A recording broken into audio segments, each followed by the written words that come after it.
All right, guys, this portion of the podcast is brought to you by Turtlebox.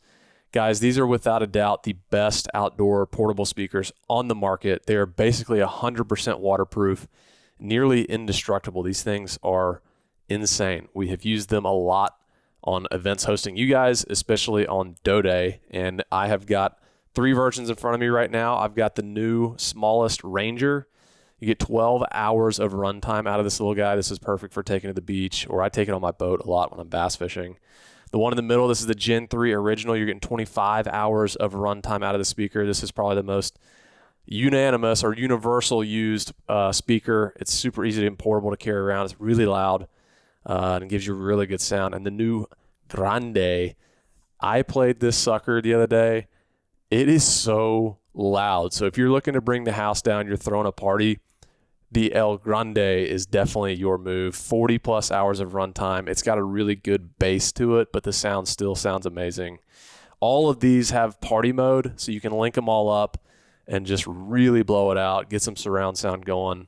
Again, if you guys are interested in these, check out turtleboxaudio.com. You can order them online, or you can check out the local retailer options for you if you're more of an in-store guy, and you can go check them out in person and pick them up. But best portable speaker on the market, hands down, turtleboxaudio.com. All right, I'm going to let y'all in on a sneaky little tip here, and I will tell you how it almost killed me, a 150-inch deer on public in Pennsylvania. So the feature I'm talking about, or little sneaky tip, is the LiDAR feature that Spartan Forge dropped on their mapping app. It reveals the forest floor in a way that is unmatched by any other app that with their topo maps, anything like that at all. And the example I'll give is in Pennsylvania, I was using the LiDAR feature and was finding these old well roads, just these little high spots that were overgrown, and every one of them was littered with rub lines and scrape lines. And I almost killed a 150-inch deer my first sit. Got a lot of good deer on camera in these areas, and it was the LiDAR feature that Spartan Forge had that was revealing them, and you would not find that on any other competing app. So if you haven't tried it, I would encourage y'all to download Spartan Forge and check out the LiDAR feature. If you want a discount, go to spartanforge.ai and use code SEEK, SEEKONE, SEEK1 at your checkout, and you'll get a 20% discount. All right, guys, this portion of the podcast is brought to you by Vortex Optics. Guys, we've been using Vortex since day one. If you look at the units I've got in front of me, I got a pair of binoculars and a spotting scope. These ain't new. These things have been through several seasons with me, and if you look at them closely, they are scarred and they are beat to death. But I've been using them, tried and true, and without fail. But here's the deal. If I had beaten these or dropped them or broken them along the way, Vortex has a true, no BS, 100% lifetime warranty on these optics. No questions asked, no receipt needed. Send them in. If you need to call them, there's actually going to be a live breathing human who hunts and shoots as much as you do to answer the phone to help you guys get situated. The pair of binoculars I've got here is the Razor HD 10x42s.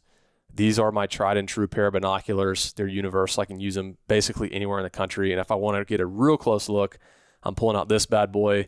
This is the Razor HD spotting scope. It's a 22x60, and you can really get in tight with these things to get a good look at these deer. It's summertime. They're out feeding.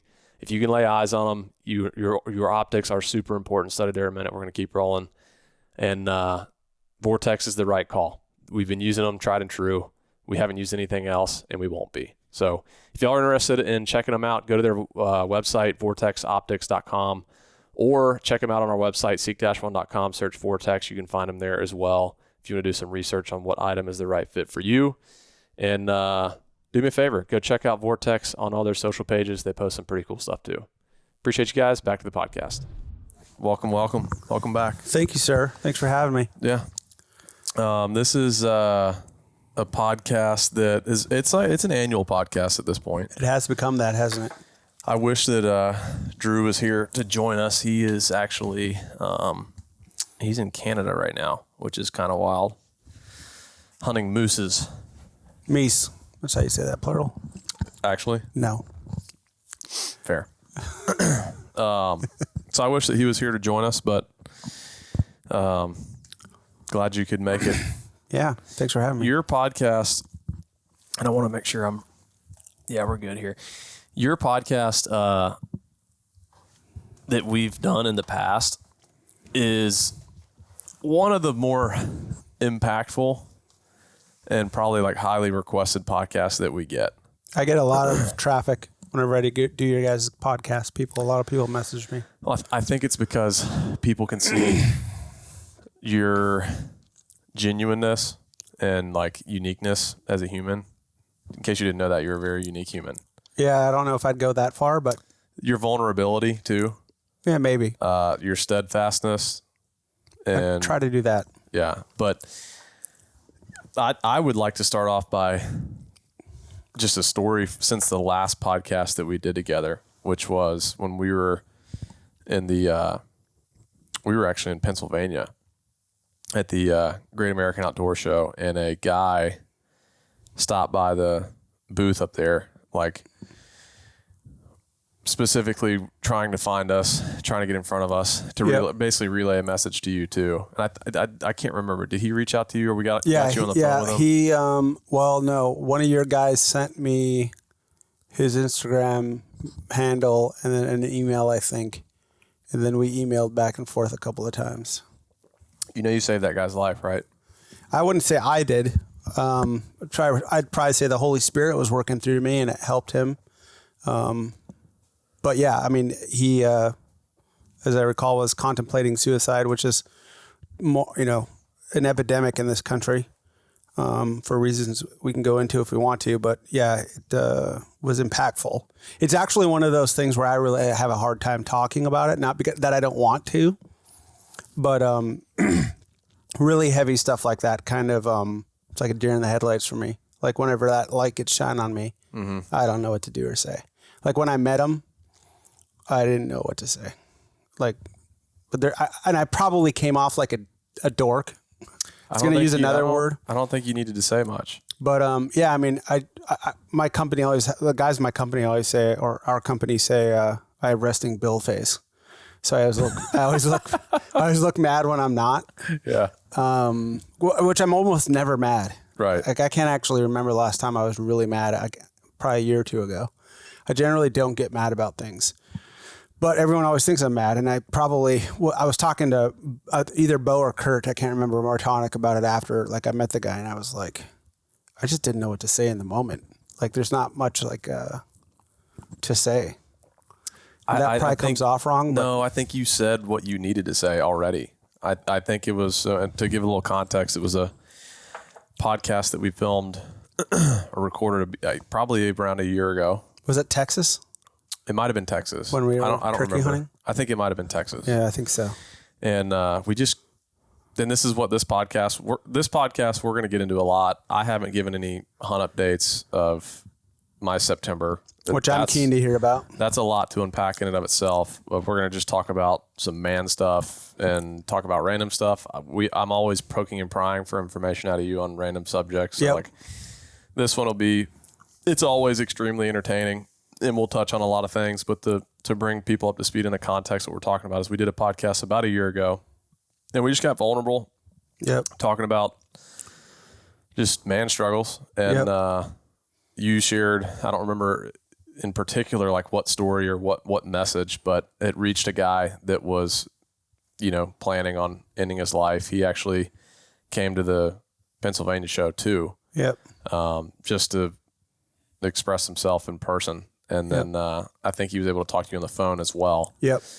And to me, like as much as I sort of battle with my love and hatred of social media, like I'm personally like a introvert, whatever combo of an introvert and an extrovert is, where like I have my times where You're a vert.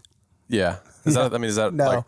Like, generally, so the classical definition, and I'll just get this out of the way for people, I'll nerd out for a second because I've read about this quite a bit. It's not actually if you're like affable or you can talk or you're, that doesn't make an extrovert. I believe, I'm 95% sure this is correct. The clinical definition is how do you recharge? Do you recharge in groups or do you recharge alone? Alone. So that makes you an introvert. Yeah. So being in social situations, which I think you're the same as me in this regard, exhausts me. It just takes it out of me, and I need to be alone. And but I have fun in social settings. Yeah, and I really enjoy myself, and I can talk to about anybody. Yeah. And have fun with just about anybody, just being foolish or whatever. Yeah. So, but I think you'd be clinically defined as an introvert. Yeah, because I need to be left alone. Yeah, same. And that's kind of my point with social media is like there are times where I love a lot of the good that comes from it, and there's times where I just like want to be completely left alone. Yeah. And that's my like inner battle with social media, but you know, it's the stories like that with that particular guy and probably a ton of other people's that just didn't say anything. Yeah. That podcast like deeply affected in a really good way. Yeah. So I had another message from that same podcast that a guy reached out to me just directly, just found me through Instagram and said that he had reconnected with his father as a result of listening to the podcast. Yeah. It's pretty crazy. I mean, I don't generally talk about that stuff a lot because it's like always feels so personal and I don't really know what to say about it. But yeah, I had at least one other guy that had a similar story with the suicide stuff. And then that guy that had gotten back together with his father. And I think those were all from that Texas podcast. Yeah. So if y'all haven't listened to it and you're wanting to go, it may be the Elon Muskers. We've done two. This will be our third. I think we've done 3. There's one we named the Elon Muskers of Deers. I think that's our first one. That was the first one. Whatever the second one is with Bill Thompson. I think it was our third. Have we done, this would be the 4th? I think this is the 4th. I'm not 100% sure. The most recent one. We did one in Drew's backyard. Yeah. We did one in North Dakota after you got captured. So you're right. It would be the third one. And then a third one is Texas. Yeah. Yeah. The most recent one with Bill, if y'all want to hear that one. But so yeah, Bill Thompson with Spartan Forge. I don't think you need people that follow along with us, I think, are probably know who I am. Decently familiar with you. Bill created Spartan Forge, the hunting app we use, and even just how all that came together is pretty cool story in and of itself. It's just like being introduced to you. I think you were about to hand it off to someone else, and I was like, dude, don't. Like, you gotta see this through. I would like to ask the question, to this point in time, has it been worth it? Absolutely. Yeah. No, and I owe that to you and Drew.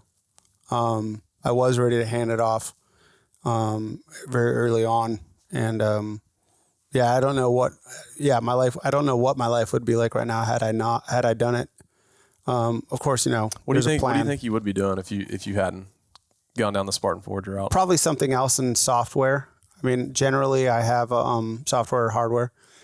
Generally, I was actually I kind of took a page out of y'all's book, and I decided I have family members that are in their 80s that all knew my father, and I decided to do a podcast with them about my father and my family, because I don't know a lot about my dad's side. My dad died when I was 5, and I wanted to kind of catalog, because you get told stories and you forget them, or things move on or whatever, and my kids really don't know anything about my father's side of the family, which is kind of on me, because I don't know a lot about my father's side of the family, because he died when I was so young, and then we were kind of estranged from that side of the family for so many years. So I'll be doing my 3rd podcast with my dad's best friend growing up, probably next week sometime. Really? That's pretty cool. But the reason I bring that up is because there was something that it would have been my aunt. No, it was my uncle who said it to me on a podcast. He said, so what I didn't know was in North Dakota, in Western North Dakota, at Dickinson State University, there's a whole engineering auditorium that's named for my uncle on my grandfather's brother. It's called the John C. Thompson Hall of Engineering or something like that. So there was an engineer, and I didn't know about him. And my father, I guess, and my uncle John, who was an educator and a professor and taught in college, he's a mathematician. They went out there with their uncle, who's this John guy I was talking about, and they were working on some type of new math in the 50s, and they wanted my dad's help and my uncle John's help, because they were both in mathematician. They both did mathematician work, and my father did mechanical engineering. But anyway, so you come from a line of smart people. I wouldn't go that far, but something that struck me about that was my Uncle John said, your dad was at his happiest when he could be doing something technical outside. And that just like floored me, because that's pretty much how I would define myself in a nutshell. If I can geek out outside, like a new piece of tech, like a new watch or a hunting app or binos, optics, rifles, if I can be outside alone and working with something or doing something, or even working on like a driveway or working on my cabin or something, if I can be doing some type of building outside, that's where I'm pretty much that's my spot. That's where I want to be. So when my uncle said that about my dad, I was just floored me. It was really pretty spot on for you. Yeah, because you always wonder where does this stuff come from, or like, you know, what is epigenetic in the regards of beyond just physical genes that get passed down for looking like someone or whatever. Like, does that get passed down as well? So that blew me away. I've wondered that about myself a little bit too. Like, you know, I think I got my love for people and like just people skills from my dad for sure. Yeah, your dad's great. But my dad don't care nothing about hunting. He don't care nothing about fishing. The fact that I care about it means he cares about it, but like does not interest him. How did he feel about turkey after he did the turkey? He loved it. Yeah? Is he gonna absolutely do it again? Yeah. Awesome. Yeah. He was never really open to deer hunting because I think he's and I'm also this way too. Like he really loves animals. He's got a pretty soft heart for that. Mm-hmm. And like I really deeply love animals too. Mm-hmm. That's why you know, when I kill one, there's the happiness, but there's still a bit of it's just really, to me it comes down to respect. It's bittersweet. Yeah. And I just don't think he had the heart to like kill a deer. Mm-hmm. But after the turkey thing, I think it kind of opened the door to, well, if the turkey hunting was a good experience, like, you know, I think he's open to deer hunting. Yeah. And to be honest with you, I might need to ask him. I'll probably ask him this week if he wants to deer hunt with me this year. Yeah, that'd be a great video to do. It'd be amazing. Because he's never been deer hunting before. So the turkey hunt was awesome. It was one of those days you remember forever. Yeah, it was really enjoyable to watch. Like I told you before, like I know you guys are in the business of hunting videos, but when there's a deeper story there, we were talking about this at lunch, when there's a deeper story there that transcends hunting, I think that's when you have engaging media. Yeah. Is when it's telling a bigger story than just what's happening on the screen. And that's what I've like tried to, you know, express with some of like the kind of newer faces we've been bringing on is like, dude, killing deer is like, it's cool, man, but it's kind of the tip of the iceberg. You know, it's like killing a deer is that's just the highlight. Like the storytelling, you know, kind of bringing people along for like the journey of it all. It's like the bookends to something where the good bigger stuff is. Yeah. You know? Yeah. Agreed. But yeah, that's, do you think you'd be doing stuff like with the government or not with the government? No, probably not with the government. Don't trust the government? No, not at all. I've really grown. It's funny because I'm going to push you in this podcast. That's fine. My wife, who like, I love my wife more than anything in the world. And she's a truly fantastic person, but I'll often get, like last year, for instance, I did a podcast with Andy Stumpf from Cleared Hot. And if you go to that podcast, every comment is like, this guy needs to run for Congress. This guy needs to run for president. I bet you there's like 50 comments, 60 comments of just that. I think it's every comment on the video. My wife saw that and she's like, so you're going to run for office one day or something like that? And I'm like, no, never. And she's like, no desire. She's like, oh, come on. You got it. Like, you're looking at all these people telling you that you should run for office. You don't think you'd ever do it. And I was like, is it that dirty? Like politics and stuff? It's just that dirty. It's that dirty, but you also have to become like a puppet for other people. Yeah. The only people that succeed in the current form of government are puppets for other people. Even the people that seem like they're not still are to some. They still have people that they can't cross. They still have things they have to do. It's a really incestuous place. I've had my time in and around DC, as you well know. Mm-hmm. Like I brought you out for the presidential stuff last year. Which I knew we were going to get to that at some point. That was one of the coolest experiences of my life. Just to, I mean, it was historic, obviously, but sure. Like I've personally, and it doesn't matter if it was Trump or Biden or Bush, like I've never seen whether I agreed with that person or not, I've just never seen a president in person. Yeah. Like I've literally never visually like seeing a president or like witnessed history. Yeah. Like, you know, something is going to be history, right? Yeah. And so like just to even see the president of the United States in person, and it's not like shook his hand or anything, but you know, I was 20 feet away from him, 25 feet away from him. Was like, I don't know. It was just surreal. It was just like to be in DC, just like, I don't know, our nation's capital. Yeah. It was a super, super cool experience. But what that has also taught me in working in the government for so many years is I would have to become a version of myself that I know I wouldn't like.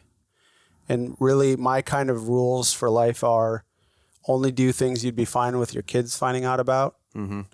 And don't do anything you wouldn't want to read on the front page of the paper. And I just know for all of those people that, you know, go into politics and don't get instantly murdered or thrown out, they have to compromise a part of themselves in order to do it. So does that actually happen? I think they all do. Yeah. No, like I'm talking about the instantly offed. Yes, people get killed. Yeah, for sure. And it just never comes to light. Or it gets done in some way where people don't know about it. Very small groups of people operate in the shadows and people get taken out. I mean, we do it as a government and our government's had it done to them. So, yeah, it's not something I want to get involved in. Yeah. So, I mean, my wife, and again, I love my wife and my wife's an amazing person. You know, Kathleen, this is the one thing where I'm like, how do you not get this about me? And I was like, the only way I would do government is if I've like exited my 5th company and I'm 70 or 60 and I actually have an opportunity to go in and ruin everything, then I would think about it. Yeah. But as far as like now, going and like at this point in my life, going and chasing politics and doing the dinners and stuff, and it's just not appealing to me. This is the part that's frustrating to me is that I think you're too kind-hearted and too genuine of a person, like too good of a person. Yeah, I would get thrown out. But that's exactly what politics and like our government needs is like genuine people. Yeah, I just don't think it's not part of the game to be a good person in politics. I mean, there can be goodness from, like, for instance, Trump, like 80% of what he does, I'm a fan of. But I really elected him to be a bulldog to go in there and ruin everything, get rid of the entrenched bureaucrats, drain the swamp, all of that stuff, but also like shut down the Department of Education, shut down TSA, shut down, like fix the military. He's doing some of that stuff. He's not doing all of it, but you know, I'm happy with most of what he does, but there's some things I'm really not happy with and other ways that he's really let me down. I think it takes everyone. And on top of that, like you have to expose your whole family and everyone's looking into your family and everyone's looking into your past. And I don't mind people diving into my past. Obviously I have skeletons like everyone else, but I don't have anything that I wouldn't be willing to talk about or own up to. Well, golly, I guess we're ripping the Band-Aid off, but like even in recent events with like the Charlie Kirk stuff, it's like, you know, with how polarizing, and we'll get to hunting, I promise. Yeah, we will. But, you know, we're going to touch on all kinds of stuff. This is definitely a unique podcast. And I mean, dude, I have questions myself too. And it's like, I feel like we're kind of living in very historic or very like.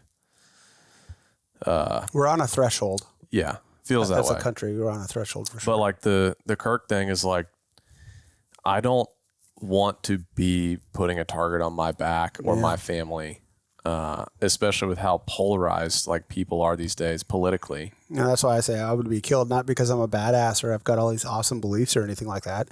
It's just someone be like, oh, this guy got this, he's got to go. Yeah. Like he's gonna and I don't know this, but I mean, I was obviously like enraged by the Charlie Kirk stuff, enraged, sad, and like all the emotions, dude. I was as angry as you could possibly feel for anything I can remember in recent history. Yeah, I was angry for like 3 days. I mean, my dad told me he was like crying, you know, like, and what to me made it worse was, and again, it's just like how toxic of a place social media can be, is seeing the people, certain, you know, people like praising that it happened. Like unbelievable. That made me so mad. Yeah. That there's just, it seems like empathy has, like we're not even human beings anymore. It just like, to me, it's scary times of being like, where does this get fixed? Yeah. Where is there common, like what has to happen? What goes on to where this is no longer such a divided feeling, or is it just going to be this way forever? Is it like, well, it always resets, but historically but the how? reasons, well, there's a Scottish philosopher from the 1800s. His name was Alexander Tytler, and he came up with what's called the Tytler cycle. And he talks about the preconditions of man and what there's a cycle of society. And the only things that really reset the cycle, and people can read about it, I won't go into it, but essentially it's war, famine, slavery. There's a couple of other things. I don't remember what all of them are, but there's only a few things that reset the cycle. And like, if you remember after September 11th, how everyone was together. Yeah. There was flags everywhere, and everyone was in it together. I was old enough to remember. I was 11, so like I had enough. So war is one of those things that can reset a society, because you're united, right? It's kind of like you've got a fight in your family, and now someone has come over and killed your dog. Yeah. Now everyone's united against the guy who just killed the dog. Famine is another one. Pestilence, disease. So you're saying war, not necessarily like with each other, war like external with war. a common enemy. Yeah, with a common. Yeah, we'll bring everyone together. Yeah. There's only a few things that do that. So it's like I said, I think again, I don't want to get too long on this because I don't think people want to listen to me postulate on these types of things. I think up until 2 or 3 years ago, people will look at in 100 years. I love history, and I'm autodidact when it comes to history. And what history, I think history, how people will look at this they'll look at from 1944 until now as the post World War II epic. Yeah. In 100 years, they'll just call from 1944 until 2023 or 24 is like the post World War II, the Great War. Everything else is kind of modulates between significant and insignificant, but nothing really crazy. September 11th, although it was crazy for us, won't be looked at like World War II was, right? We're not talking about 80 million dead Russians. So history will look at that this is the post World War II epic, and what we're going into is I don't know what we're going to call this next epic, but I do believe we've left the post-World War II epic and we're going to something else. And it's something that's built on character assassination. It's something that's built on hating someone else for having something that you don't have, or, polarizing people. The media industrial complex has become so crooked and everyone's turned against each other. And what I'm praying is not the case, is that we're not on something like 20 or 30 years from a civil war. Like if this keeps getting worse, I could see something like that. Have you seen the Netflix documentary, The Social Dilemma? No. So I don't take this to the bank, but it's essentially some guys that either used to work for Google or Facebook or kind of one of those big tech companies. Yeah. And this was eye-opening for me because I didn't realize when I pick up my phone, I'm seeing, and this is, keep in mind, this is probably 4 or 5 years ago. Mm-hmm. Very aware of it now that like our algorithms show us what we want to see. Yeah. At the time, I had no idea. And it was the first time that like I'm realizing what I'm seeing on my phone is not what this person is seeing on their phone. Yeah. And that is where division, further division, it gets more extreme. You're seeing different things, different narratives.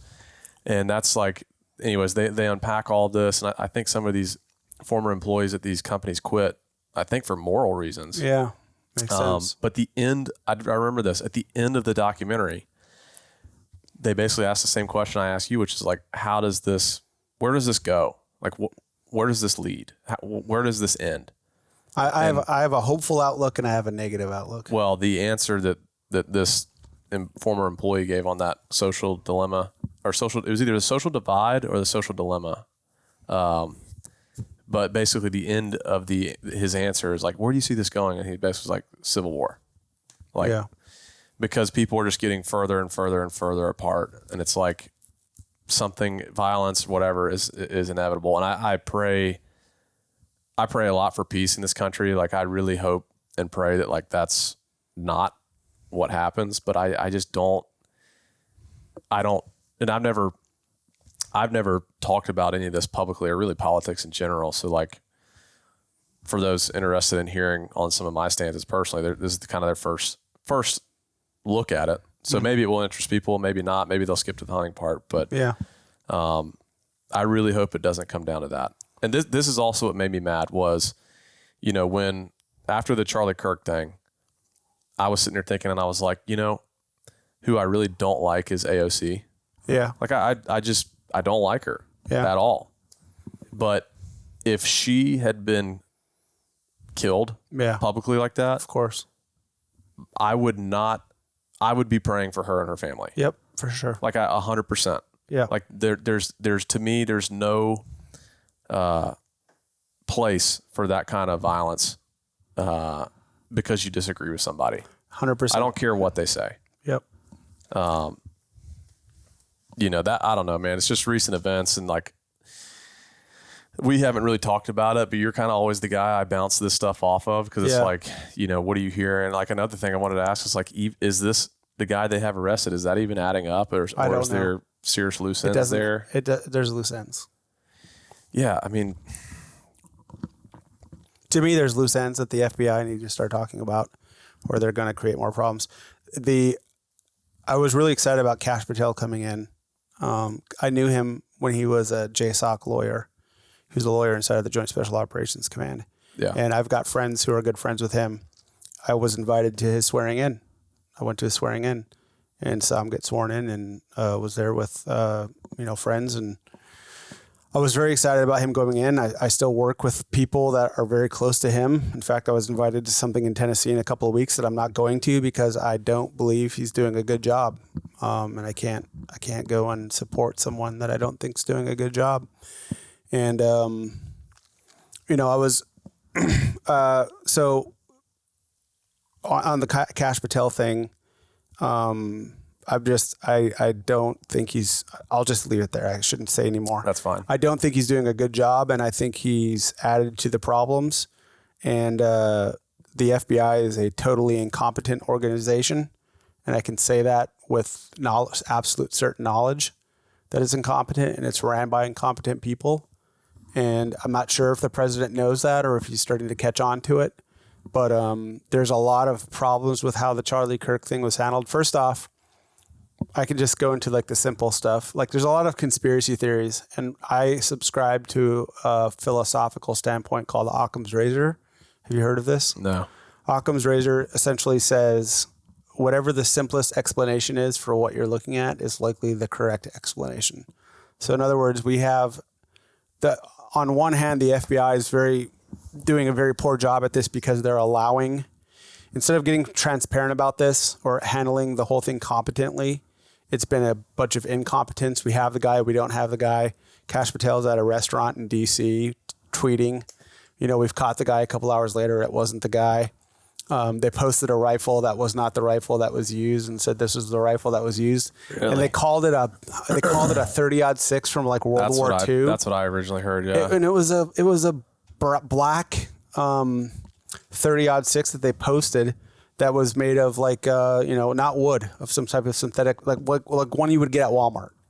It looked like a CVA hunting rifle is what it looked like. Mm-hmm. So when I saw that, I was like, who posted this? Like, why would you post this? But then also, like, watching the whole thing, people should look into this for themselves. I'm not going to bore people on the podcast, but just like ballistics, angle of incidence, all of those things. There's a lot of stuff there that doesn't add up to me. My wife worked in ballistics for a long time. She knows all about ballistic coefficients, about rifles, about how she did this work for like 3 or 4 years after she was done being an undergrad. Mm-hmm. There are things that don't add up there. I don't care. I've shot enough 30-06, and I've shot enough deer with 30-06, and I've seen enough people get shot with 5.56s or with 223s, and I've heard enough 223s to know, and this is a hot take, I have not heard anyone talk about, that rifle does not sound like a 30-06 when you watch the video. Yeah. It sounds like a 223 to me. A 223 has a very distinct sound. Mm-hmm. To me, it sounds like a 223. They're telling us it was a 30-06. Well, the other problem with the 30-06 is there's going to be an exit wound. There's nothing in the human body that could stop that. That will stop a 30-06 round from exiting the other side of whatever it went in on. If you've shot a 30-06, you know this. Yeah. But somehow we're being told it was a 30-06. What makes sense to me is it was a 223 round. And if you've shot a 223 at an animal or a human, you know that when they encounter hard bone, they will divert and tumble. And like you shoot someone in the chest cavity, like in the pneumothorax region, it bounces all around the place. Mm-hmm. And then it might come out, it might not come out, depending on what it hits and how it bounces around. So it makes sense to me, unfortunately, having seen the video, because I didn't know what I was looking at when I saw the video. And if someone hasn't seen the video, I encourage them not to watch it. That round doesn't exit. Yeah. And the round, if it were a 30-06, would exit. You can watch all the ballistic videos you want of ballistic dummies, gel dummies getting shot with 30-06s. It makes the head or the neck, it would be gone. It would just be a hole, like a massive, massive hole. Yeah. And so the 30-06 thing doesn't stand up to the smell test for me. It looks more to me, and there are people saying there was a detonated microphone. I saw those. That's not conspiracies a thing. too. That's not. It wasn't a detonated microphone. There would be all kinds of blowout from that. I've done work and know people who do work in small explosives, and so that's not a thing. The T-shirt, body armor, all of these conspiracy theories. Why I brought up Occam's razor in the beginning is because Occam's razor, to me, it sounds like a 223. It hits his neck. You see the expanding of the neck, which is consistent with a 223 round. It happens at 223 and above, where you shoot, like watch an animal like a deer get shot. You'll see whatever part of the body hits, it expands and then it goes back down. His neck does that. The 223 round hits a piece of the spinal column, refracts into the body, and now you have a bullet that doesn't have an exit wound. Mm-hmm. You can't convince me that any size 30-06 round doesn't create a massive exit wound on the other side. Yeah, that's I don't know. I mean, it's just unnerving to as a civilian. It's unnerving to know that like there's this other world of things that happen that we'll never know. Yeah, that people hide and manipulate, and like that's so unfair to the American people. Yep. And it's another reason I wouldn't be able to get in the government. Yeah. We'll stick to hunting.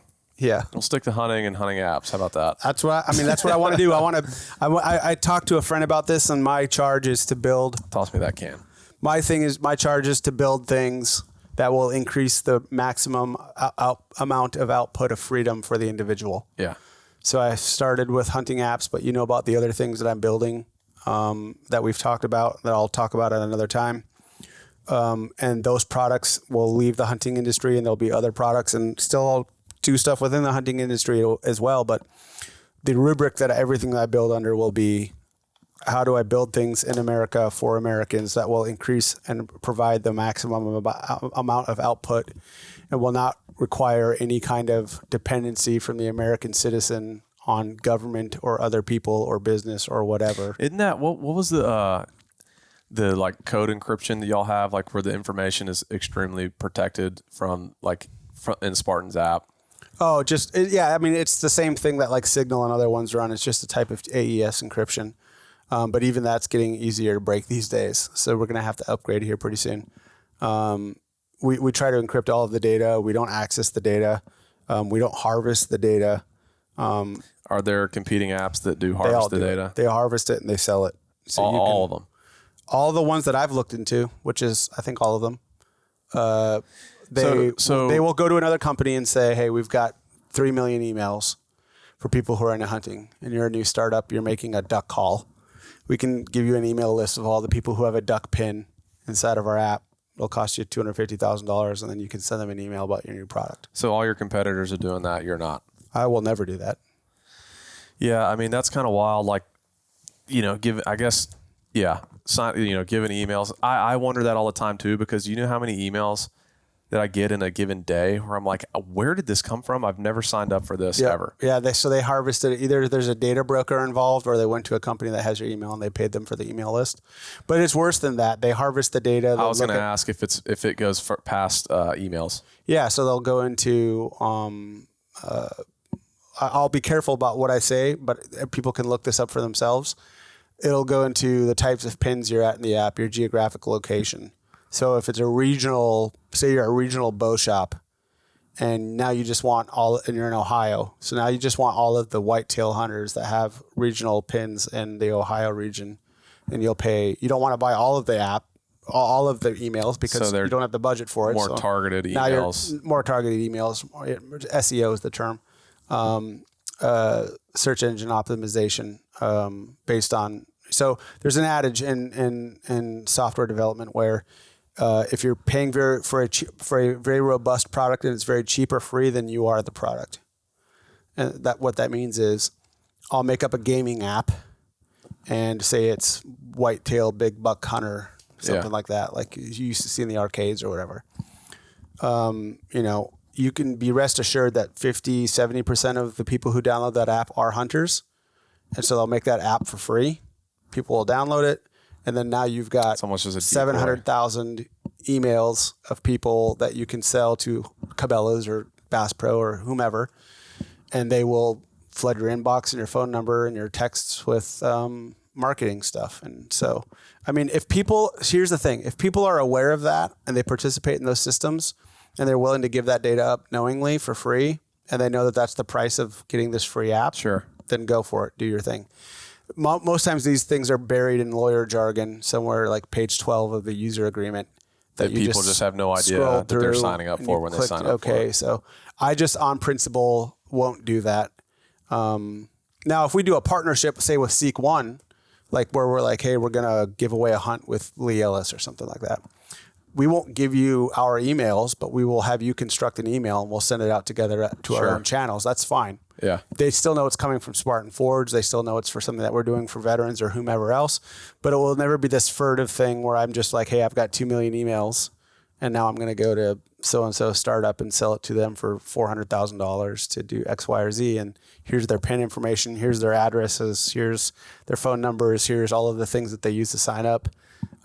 Dude, because I get so many spam calls every week now. It's just spam risk calls and bombarded with like, BS email spams. It's like, To me, it's antithetical to user trust. Yeah. I don't trust apps that do that. And I don't trust companies who do that. I work hard to make sure that my data is clean and that my stuff's not out there on the World Wide Web. Right. It's difficult sometimes, but it's just not something that we'd be willing to do. So yeah, we don't do it. What's getting really wild? What's that? Well, I know you know this, but the AI. So, and I'll kind of go where I'm going with it. I did not know this until every with Seek One and like families being at home. Mm-hmm. Alex Porter is one of our dude. He's like the rock at home for us. Mm-hmm. He kind of keeps the train on the tracks at home, and he's lined up this like once a week. I think it's every Thursday night of the week that we do like a Seek One dinner. So like Drew's wife, my wife, Drew's kids, anyone who's in town like comes to this dinner. Like we've hosted at our house, Drew's hosted at his house, we'll host it at the HQ, things like that. And where the hell was I going with that? I'm not sure. We were talking about AI. AI, yeah. So yes, okay, thank you. So you're welcome. Griffin and Alex came to one of those dinners that I was at last week. Yep. And they start showing me this Snapchat AI. And dude, you can take a picture and in the text box tell it what to do. Yeah. And it will do it. Yeah. Where it looks indiscernible. Like I don't even know that's a real word. It's a good word. It is so realistic. It's scary. Like really, really scary. And I'm like, and this is how it kind of translates over into hunting is like, one, I'm sure there's going to be stuff AI made about me that people are like, oh my gosh, like, did you see that video or that picture? And it's like, it's not going to be real. Yeah. But we've been sent like the lead stuff. And I want to ask you this at some point about leads, but like we got sent someone sent me like a DM the other day, and it was like, there's this buck, blah, blah, blah, blah. And it's like, here's the picture. Yeah. And it was like complete Yeah. AI, but you would never, ever, ever, ever, ever guess. Is it the one that you showed me earlier? It's the one I showed you. Yeah, like, so there was little things. Details, you can see photo artifacts. Yeah. That was the word I was looking for earlier, was photo artifacts that tell, but they're getting so good that you can't tell. It's wild. Yeah. Like it's terrifying. Yeah. Like Alex was telling me, he's like, at some point, like, Lee, you're not even gonna have to hunt anymore. We can just AI videos and just, it'll look real, and like you can just not hunt anymore. I mean, I have a theory on that too. I think that's going to go away. And what I mean by that is I think AI is going to get so good, and literally I think in about 5 years, you and I are going to be able to think up of a movie script and feed it to an AI, and it's just going to give you a full movie. Yeah. 2.5 hours. Right. Whatever actors you want, whatever people you want, right. Whatever story you want, it'll look real as get out. What I believe is going to happen is people are going to get desensitized to that. And it's kind of like cell phones are for me right now. If I'm at dinner with someone, or I'm out with my wife or with my kids, and they pick up a phone or a tablet or whatever, I get disgusted. I'm like, put that thing down. Yeah. We're here to talk. Deal with that crap later. I almost look at it like I look at smoking cigarettes. Like if you got to smoke your cigarette, go outside. Mm-hmm. Same thing with phones. Yeah. I think AI is going to go down a similar tack. Anyway, on your Civil War thing before, the positive outcome that I pray for is that people will get so desensitized. In other words, the ability for us to make whatever we want, movie-wise, story-wise, narrative, picture, or whatever, will get so scaled and so broadly accessible that it will lose all of its flair. And it's my hope, or what I think is going to happen. So you think people will come back and want like the actual like firsthand interaction? Yes. So one of my theories is there's two things. And one of them is actually a technical solution that I'm actually in the middle of working on right now, which is to certify that the video is real and is what you're looking at is not AI. There's going to have to be something that comes out that can detect whether this is real or not. Because well, not only detect, but it will be a watermark. The amount of misinformation that can be spread. It'll be a watermark like a blue check mark is for Instagram or for in other words, this watermark will say the sensor that recorded this in real. This was real. This was a 3D space. This was real, not generated. And then if any of it gets changed, then the watermark goes away. Is one of the things I have actually been working on in the background. But the second thing, and I think the more interesting thing that I think is going to happen is I think in 5 or 10 years when my wife and I come to town, it's going to be more likely that the four of us are going to go watch a play in real life. Of regional actors or people that are around here or whatever. We're going to want to go watch a dinner theater play more than we're going to go want to watch a movie or sit down and watch Netflix, because we're going to be so enamored with artificial whatever. Like it's going to be fun for a few years. Kids will be making movies. There'll be stuff on TV. We'll be seeing Iron Man 15. I think we're already seeing that though. People get in some worn scales. out. People get worn out on it. It's like, I want to go watch the opera. I want to go watch a ballet dancer. I want to go watch a play. I want to go watch people, downtown tonight, they're reenacting the Avengers, and it's going to be at a funny comedy club. One of the things I love about going to Austin and seeing Rogan's shows is he makes everyone lock up at their phones. So you go in there and it's like you're being transported back to 1996. Yeah. Everyone in there has their phones locked away. You're just there to watch the show. And it's awesome because for like 4-6 hours, you don't see a single cell phone. It's beautiful. And I think that's what's going to happen. I think AI is going to become so readily accessible that we're just going to be like, yeah, okay, dude, you made another video of your son flying through the space like Superman. I don't care. Yeah. Let's go play Frisbee golf. Yeah. Or do something outside. Let's actually go hang out with friends. Yeah, let's actually go outside. And so I think it's going to create a desensitization. Now, it could be totally wrong about this. It could go the opposite way. I see that because, I think that's why you're seeing, even in the hunting space, this step back to nostalgia. People want the old camos. Yep. That kind of deal. And it's I think that's already a symptom of that, or an early sign of. Yeah. You even look at advertising. UGC content does far better than overproduced content. Yeah. When it's just you with your cell phone in a field over a deer you've just killed. Yep. That does far better than some really highfalutin, really highly produced, Big Buck Killers 19. We all got sick of that really quick. And it's the same thing here. So that's my that's my hopeful view of this, because I already feel it myself. Like I said, when I'm out with my son, Bubba, and we're eating somewhere, when he pulls his phone out, I'm like, put that thing away or I'll break it. And I've broke his phone once already. I've broke one of his phones already, like snapped it in two, ask him the story. Because he wouldn't put it down in front of me. Yeah, Liam. He wouldn't put it down in front of me. I could see that. I wish I could see Liam's face. It just pisses me off, dude. It was like 6 months before he got another phone too. Yeah. And now he's like, he won't do it around me. Yeah. And it's that I've said this before, but like that's why I really love podcasts. Yeah, exactly. It's because it's a rare, like, all right, hour, 2 hours, whatever, just like put the phone away. And that's why podcasts became big, is because Fox News, MSNBC started feeding us these highly polished 6-minute segments where everyone got to put out their really top tier talking points. Yeah. Maybe there's a little bit of argument, and then that went away. That was it. 6 minutes. And it's like, you guys are discussing Gaza settlements, the Palestinians and Israel, and you're expecting me to listen to a 4-minute conversation and walk away with anything? Yeah. And then Rogan's like, fuck it, I'll talk about it for 4 hours. Excuse me. Sorry. F it. I'll talk about it for 4 hours. This podcast is fair game for Yeah, but F it. I'll talk about it for 4 hours and I'll have 3 experts on about it. Yeah. And people never thought that would take place. His influence is, in my opinion, far greater than any of those news outlets. Far greater. Because it's just, it's and that's a why conversation. they all hate him. Yeah, I'm sure. They all hit him. That's interesting.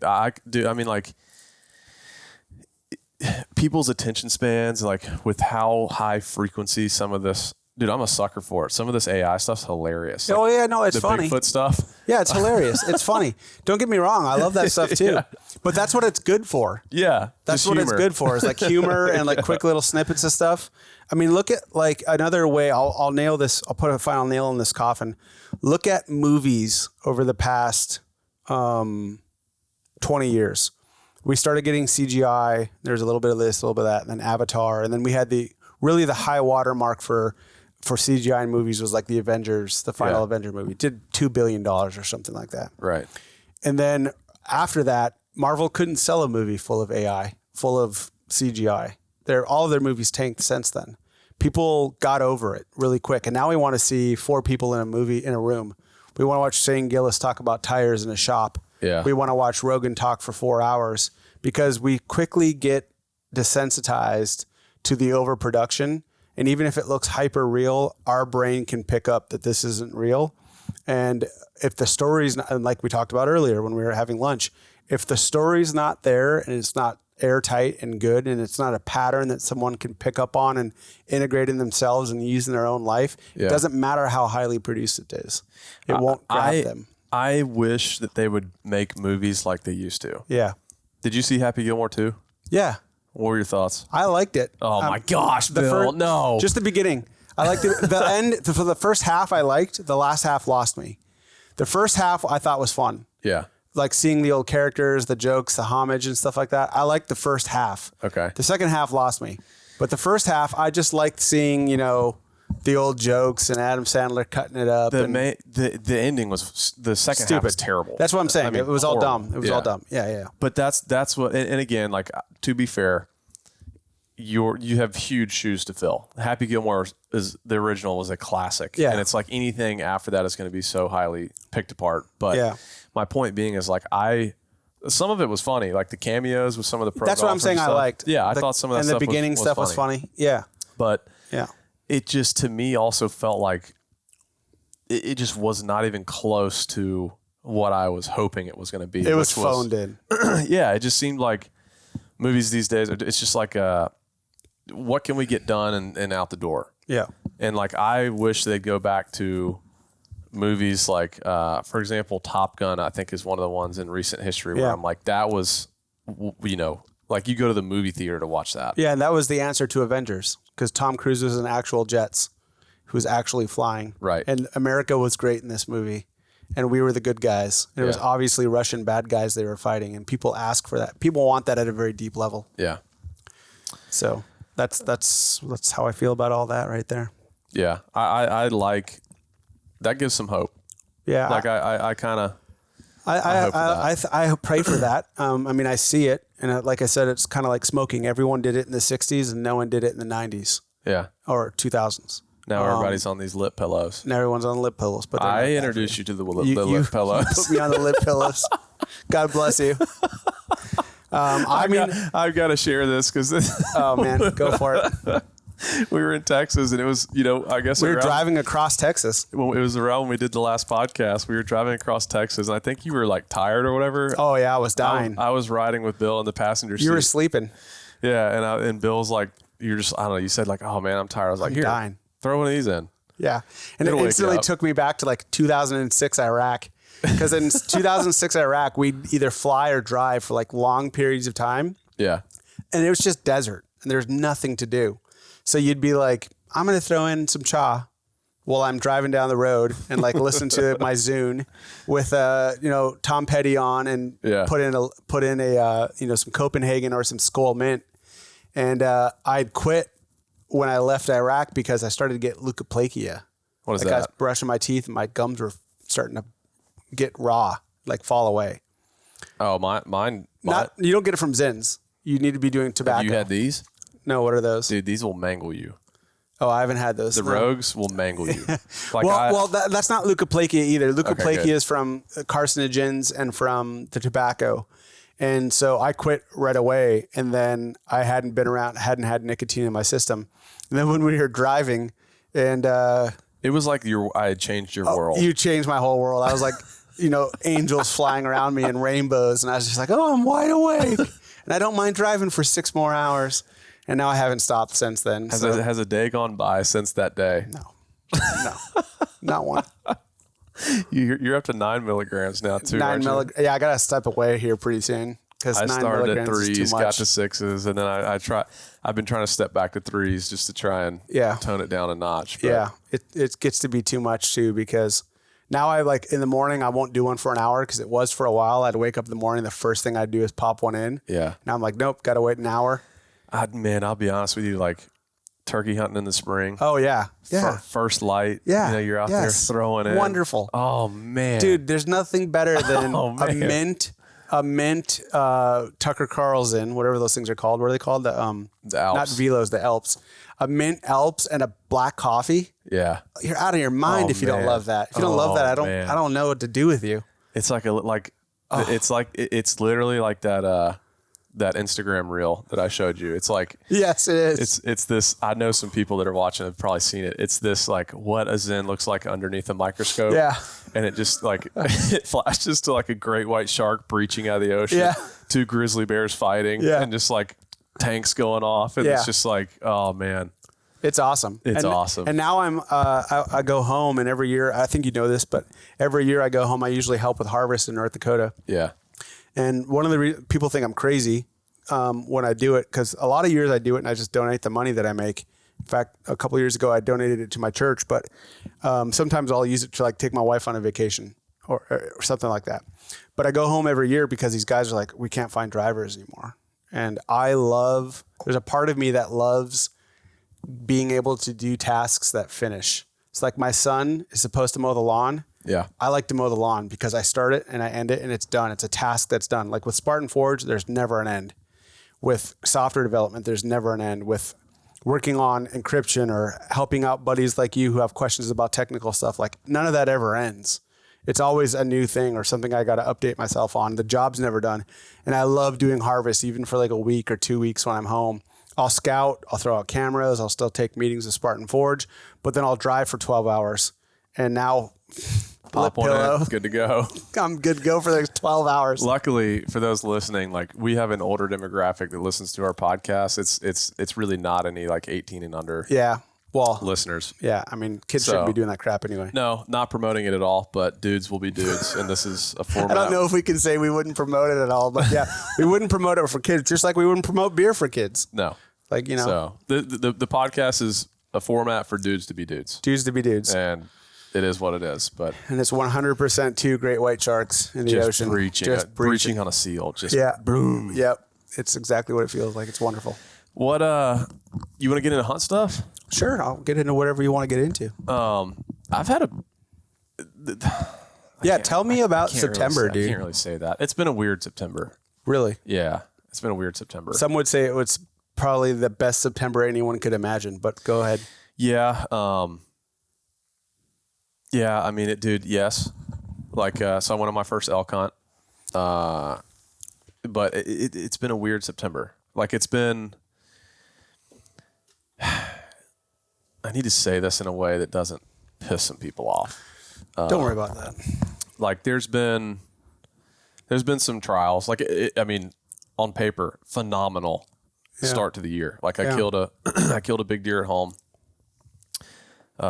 Killed my first elk out west. Killed a really nice buck out west. Spot and stalk in the wide open, the way I have fallen in love to do it. Yep. But it's been, 2 of them have gone perfect. And then I had the one hunt in early September where I hit the deer in the shoulder, high shoulder. That deer's still alive, perfectly fine. You would literally never have a clue the deer didn't. That's awesome. I'm glad to hear that. So he's perfectly healthy. And he has not shown, he's been seen several times, but not on a place that I can hunt. Okay. So we're kind of just like waiting on him to start shifting around. Yeah. And I knew it would take time for him to come back. Yeah. It wasn't his like core area. It was kind of just like a place he went on a exploratory loop. Yeah. But started the season off with that. And,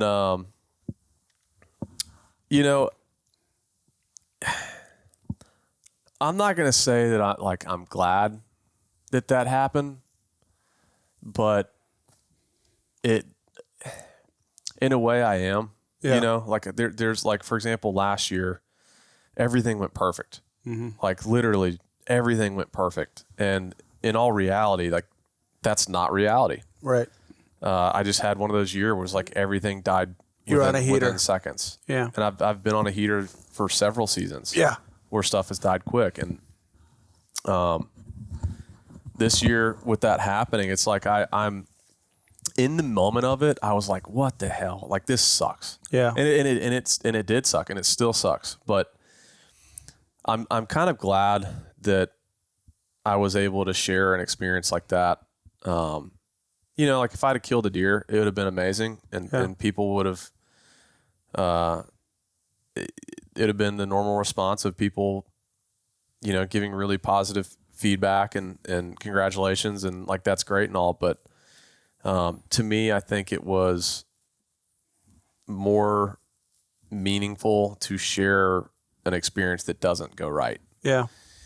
Because I think people have seen it go right a bunch of times. It's like, you know, I was actually talking to a buddy of mine, shout out Corey, on the way home.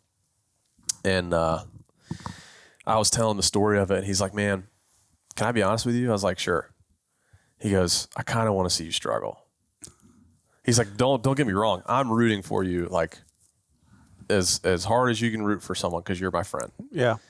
But he's like, dude, I kind of want to see you struggle. Yeah. You know, he's just like, I don't feel like I've thoroughly seen that side where like, you know, so he was like, I don't know, put a positive twist on it, you know? And I think it's important. And I said this in the episode where it's like, one of my qualms with social media is you're seeing people's highs, which is fine. You don't want to sit there and post a bad email you got or share a bad email to your story or just like a bad moment. Like you just don't do that. Yeah. Which is natural. You're just seeing people's high moments. Yeah. But because we do it for a living, I feel like we have a greater sense of, or a greater responsibility of what we show. Mm. And it's like, if we are going to bring you along for the highs, it would be wrong to not bring them along for the lows. Yeah. Because the lows are where you find out, I mean, what you're made of. You know, where do you go from here? Do you give in? Do you fight back? Like, how do you recover? Yep. It's going to happen eventually as bow hunters. Like, we've all experienced it. Yep.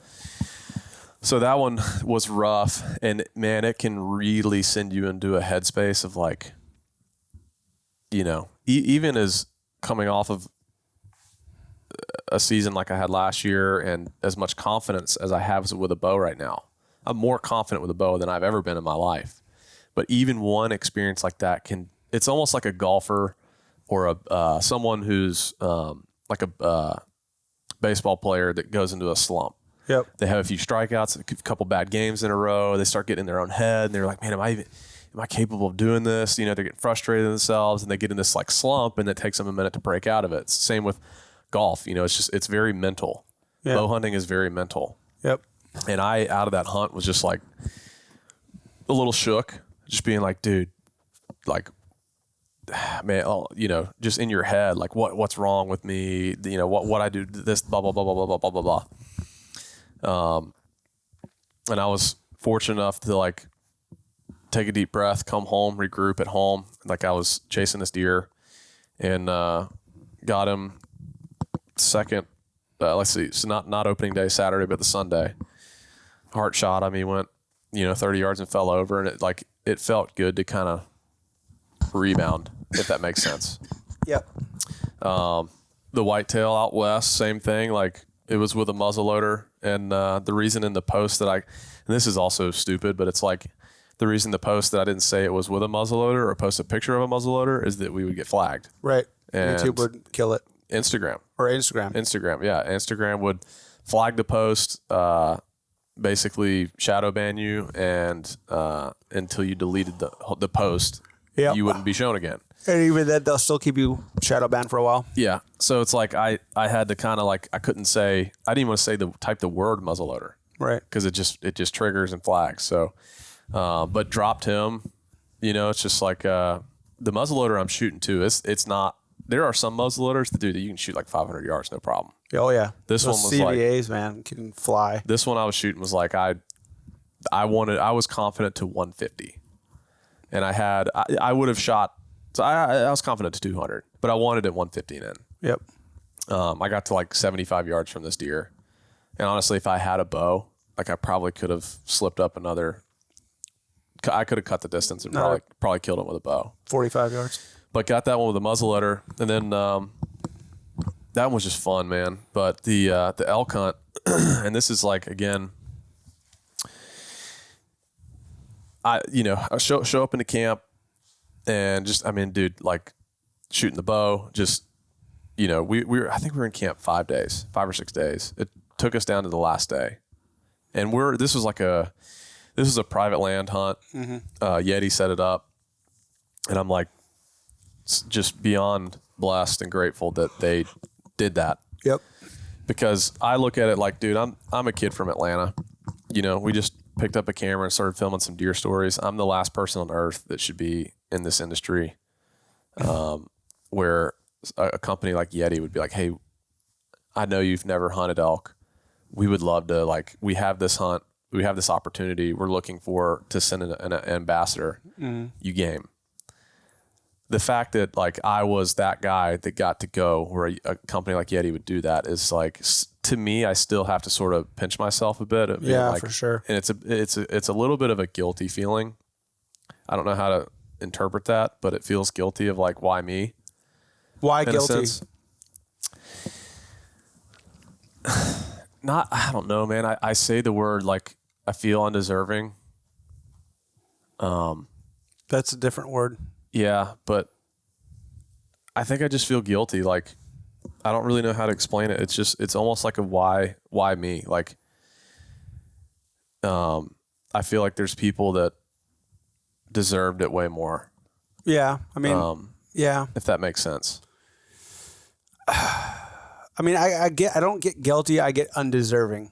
I definitely have moments where I feel I'm not deserving of what I'm currently in. Guilt is a different word because it there's a reason why you shouldn't be doing this, or you've done something wrong in order to do this. So I wouldn't use the word guilty. I guess guilt is a feeling. It's not guilt. It's undeserving. It's undeserving. Yeah, I think is, I feel that way about Seek One as a whole. To be honest with you. Sure. It's not necessarily just that hunt. It's kind of Seek One as a whole that I feel undeserving that I get to do what I get to do. Yeah, I totally get that. I've had that. I've had that a couple. I don't know how. In the strangest, if you had told me, and this is not a brag, this is just the truth, because it was the first thing I was thinking of when you were saying this was, if you had told me, if you'd gone to my team room in 2009, where I'm with all of my best buddies, or maybe it's 2008, I don't remember the year. Anyway, if you'd gone back to that team room and where we're in there watching a GSP fight, with my Army guys. We're having beers and sitting back, and you said to me, "Hey, in a few years, you're going to be really good friends with that guy." I would have said that's an impossibility. Mm-hmm. And GSP is such a good guy, such a good person, and such a good dude, but also like just a larger than life personality who, through some weird circumstance, I've become really good friends with. I do feel undeserving of that. Yeah. Do you know what I'm saying? Yeah. So that was the first thing I thought of. But what I want to talk about this because I get the feeling that you are probably similar to me, and I don't want to pollute the conversation. So I just want to ask you, how do you feel about elk?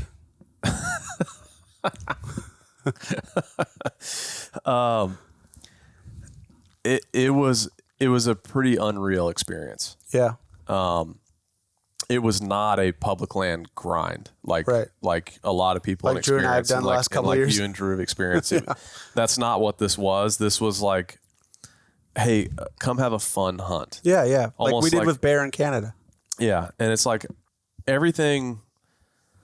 99% of what we've done to this point has been DIY and like your own work, your own scouting, your own everything.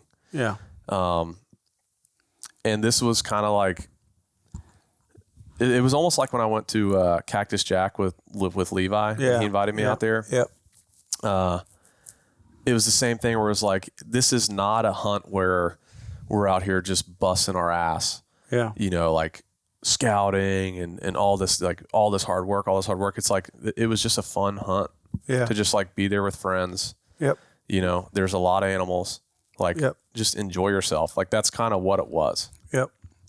So, elk hunting in general, to me, is like, it's wild. It's pretty freaking wild. Yeah. We had one scream 20 yards from us. Yeah. I came to full draw on one, and they weren't cedars. I don't remember what they were called, these trees out there. But this elk walked out of the cedar, popped out 20 yards from us. I'm already at full draw, and he like turns the corner and sees something that he wasn't sure of and just stood there. Like all I could see was his, like barely his head and neck. And I was at full draw for like over 2 minutes. And Ryan, who was behind us, like cow calls, and this thing is 20 yards or less and just bugles his ass off. And does that also, that like belly, like, yeah, like a chuckle. Yeah, the chuckle did that thing too. And to like be at full draw, and like this is what was also crazy too. I'm only seeing its head and its antlers, and I'm like looking up at a dinosaur, looking up at this thing, and it's like, oh my gosh, like this thing is so tall. Yeah, they're huge. It's just it was a surreal experience. Before this, I'd never heard a bugle. I'd never seen a bull. Oh wow! I'd seen one cow elk when we were turkey hunting in Montana. That was it. That was my full extent of elk knowledge. Yeah. Or elk experiences rather. Yeah. So to call and like hear how vocal they are, and there's some bugles that when there's some bugles that are kind of like a standard bugle. And there's some bulls that are just giving you everything. Yeah. And it's just like an all-out scream. Yeah. You can hear it like deep in their chest, giving everything they got. Like those are the ones that gives you chills. Yeah. We heard a lot of that. It was a really fun, exciting hunt. I think I would like to do like a public land, just, grind it out hunt. But yeah. To be honest with you, I think that's been the question that Drew and Kendall and, maybe others have had, is like, when I go elk hunting, am I going to shift my love from whitetails and elk hunt more? I'm very steadfast in my love for whitetails. Yeah. It did not shake me. Yeah. It's something that I think is really, really cool and fun to experience. Yeah. But if I'm going to go like just grind and devote all my time, effort, and attention, it's going to be for a whitetail. Yep. Okay. Well, then you're still the same place that I am, because I've elk hunted a couple of times. Yeah. I've seen other people kill elk. I've gotten close. Obviously, people saw on you guys' YouTube channel where I shot one in the back. It jacks me up. It gets me going. But there is just something about the ghost of the woods that's not making noise. It's not screaming its face off at you. Yeah. Nothing. I've got nothing against elk hunting. All I'm saying is whitetail hunting speaks to a very, very deep part of me where I have no control over whether or not I love it. Yeah. And I have no control over the adrenaline dump that I get afterwards. Yep. And I don't think there's any other animal that will elicit that response from me. I've done stag, I've done bear, I've done antelope, I've done whitetail, I've done elk, I've done moose, I've done everything. But whitetails like pulls the inner caveman out of me. Yeah. It just does something to me that I don't think any other animal will do hunting. That's interesting, right? Because there's like an old idea that says, you don't have ideas, ideas have you. And the whitetail idea has me. Yeah. Like it's got its I think a part of it too is like, if you grew up bass fishing, it's what you grew up doing, right? There's just a deep like love that you can't replace. And it's like, I grew up bass fishing for largemouth bass. Yeah. Love every second of it. I would love to travel the country and just try to catch big largemouth bass. Would it be cool to catch some smallmouth? Sure. Like definitely down to go do a smallmouth trip or two, but it's like nothing will get me jacked up like catching a big largemouth. It's the same for deer, that it's just like. But you don't choose that, is my point. No. It chooses you. Like if I was born out west and I grew up elk hunting, I would probably be as obsessed with elk hunting as I am deer hunting. It's just, to me, what I grew up doing is whitetails. And it's just like, it's a deeper love for it than I think I could ever, like, I don't think I can ever stumble onto something new that would like go as deep as whitetails do. Yeah, I don't think I ever will. Does that make sense? Makes 100% sense. Yeah. Although I will disagree with you on one point. I think if you were born out west, you'd still be obsessed with whitetails. I think it comes from a very deep place that we're not in control of. Now, of course, this gets down to the nature versus nurture discussion, right? I'm on the nature side of things. I like falling in love with a woman or falling in love with a sport or falling in love with an animal that you pursue. It comes from a place that you don't choose. Yeah. It chooses you. And it goes down to, we were talking about genetics earlier and stuff like that, right? Like those genetics come from somewhere. And it's like falling in love. No one can tell you whether or not you are. You just know you are, and that's it. That's all you can do about it. It's just something you can't control. It grabs you. Yeah, so that would be I think if I grew up out west, I think I'd still, the first time I see a whitetail, there's just something about like, especially for me, and I think you experienced this some last year, is like mountain whitetail. And there's something about mountain whitetail that just never gets seen, or people very rarely see, or it can even be whitetail in an urban setting, but just like the ghost that no one sees. It exists. It's there all the time. Yeah. There's memes about it, like, hey, I wonder if the whitetail deer are thinking about me, Oh, yeah. Like the Kermit the Frog meme. Uh-huh. I sit around and I think, what is my target buck doing right now? Yeah. Like, what is he doing right now? So you think if I was born in Thailand, with the same genetics from the same family background or whatever, I think if you got put on whitetail deer, I think it'd grab you. I think it's predestined. Fair. I don't disagree. But that's just kind of that's a whole nother podcast. We could get into that. Determinism. What was interesting for me on the elk thing was like, I didn't know what I was looking at. Like I kind of like someone that maybe you throw into whitetails, like, if they see a 150 or 140, two 10-pointer, or maybe, I don't know, maybe you throw a 9-pointer out there and a 10-pointer and they're roughly the same size. Like they don't know the difference. They, you could see one and see one an hour later, different one an hour later, and think it's the same deer. I was kind of that way with elk. Yeah. Where I'm like, they all look pretty big. Yeah. I couldn't really, like the bull I was at full draw on for 2 minutes, I think was like a 290 bull, maybe 300. Mm-hmm. And I thought he was the biggest thing I'd ever seen in my life. Like I wouldn't have been able to tell you like, oh, that's a 290 or 300 bull, or that's like a 360 bull. Like it was hard for me to kind of decipher. Field judge them. Yeah, just like decipher what that bull was, what this bull was. Yeah. I was kind of leaning on Ryan, Ryan was an awesome guy to have in camp as our guide. Like he's active duty, super good dude. Had a really good time with him, and we'll be friends for a long time. But he was the one who was kind of having to tell me like, oh, that's like not that I cared, dude. I would have shot but they were very selective. Yeah. And so I was like, dude, I'll shoot a spike. You don't think I'll shoot a spike? Put a spike out in front of me and tell me to shoot it. I'll shoot it. I was more excited to have elk meat than I was to have the head of one. Yeah. So like I think that meat is getting overnighted sometime this week. Nice. I'm like beyond pumped to have the elk meat. Oh man, I wish it was here already because I'd make me one tonight. Yeah, but I was leaning on him to be like, hey, is that a shooter? I couldn't visually look at it and be like, oh yeah, that's like an older bull, one they want shot versus, I just couldn't tell.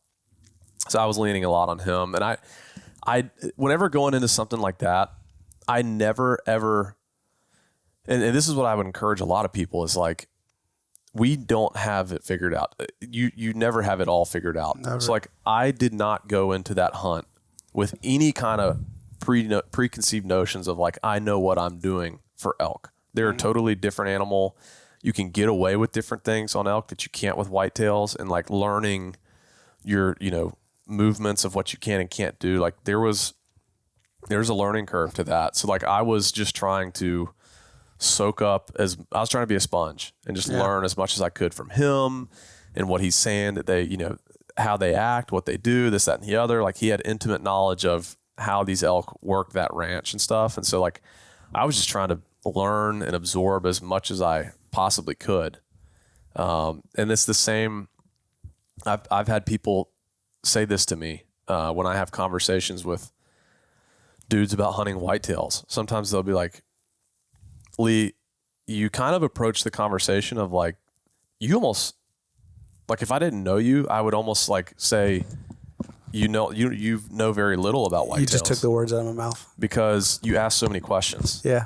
And I think that is something that I would encourage people to never lose and always have that mentality. Is like, ask questions, because I've learned some things from dudes that have a fraction of the whitetail experience that I have. Still can learn something. You can always learn something from anyone. Yeah. I would say that's one of your best qualities. And I've talked about you on other podcasts like this, because for me, it kind of hit home when we were in Pennsylvania. Was it last year or 2 years ago? Last year. It was last year. You were talking to Joe Martonic and Johnny, I think, or maybe they're separate. I don't remember, but I remember looking at you and listening to you talk. And I was like, if I didn't know Lee, I would think he doesn't know crap about whitetails right now. But I think one of your best qualities, and I mean this because I think it's a very important quality, because it allows you to learn with enthusiasm, is you have a childlike wonder when it comes to learning things. And you look at every person as a new vector to listen and learn from. And even though you could totally dominate a conversation about these animals with people, obviously, you come off like you're like asking questions like a brand new guy, like you're trying to get, because I think one of the, and we can say this about sports, we can say this about hunting, and I can say this about development, I can say this about business. It's all about getting the fundamentals and being really good at fundamentals, like in basketball, like the shot fundamentals, distributing the ball, passing. 360 dunks hardly matter when it comes to a championship. It's about, can you move the ball? Baseball, right? Like, can you control the pace of the game? All of these things. It's about fundamentals. And the people who I've met in life who are the best at doing things are masters of the fundamentals. And there's two things about fundamentals. First, you have to take the time to learn them first before you even think about doing anything else.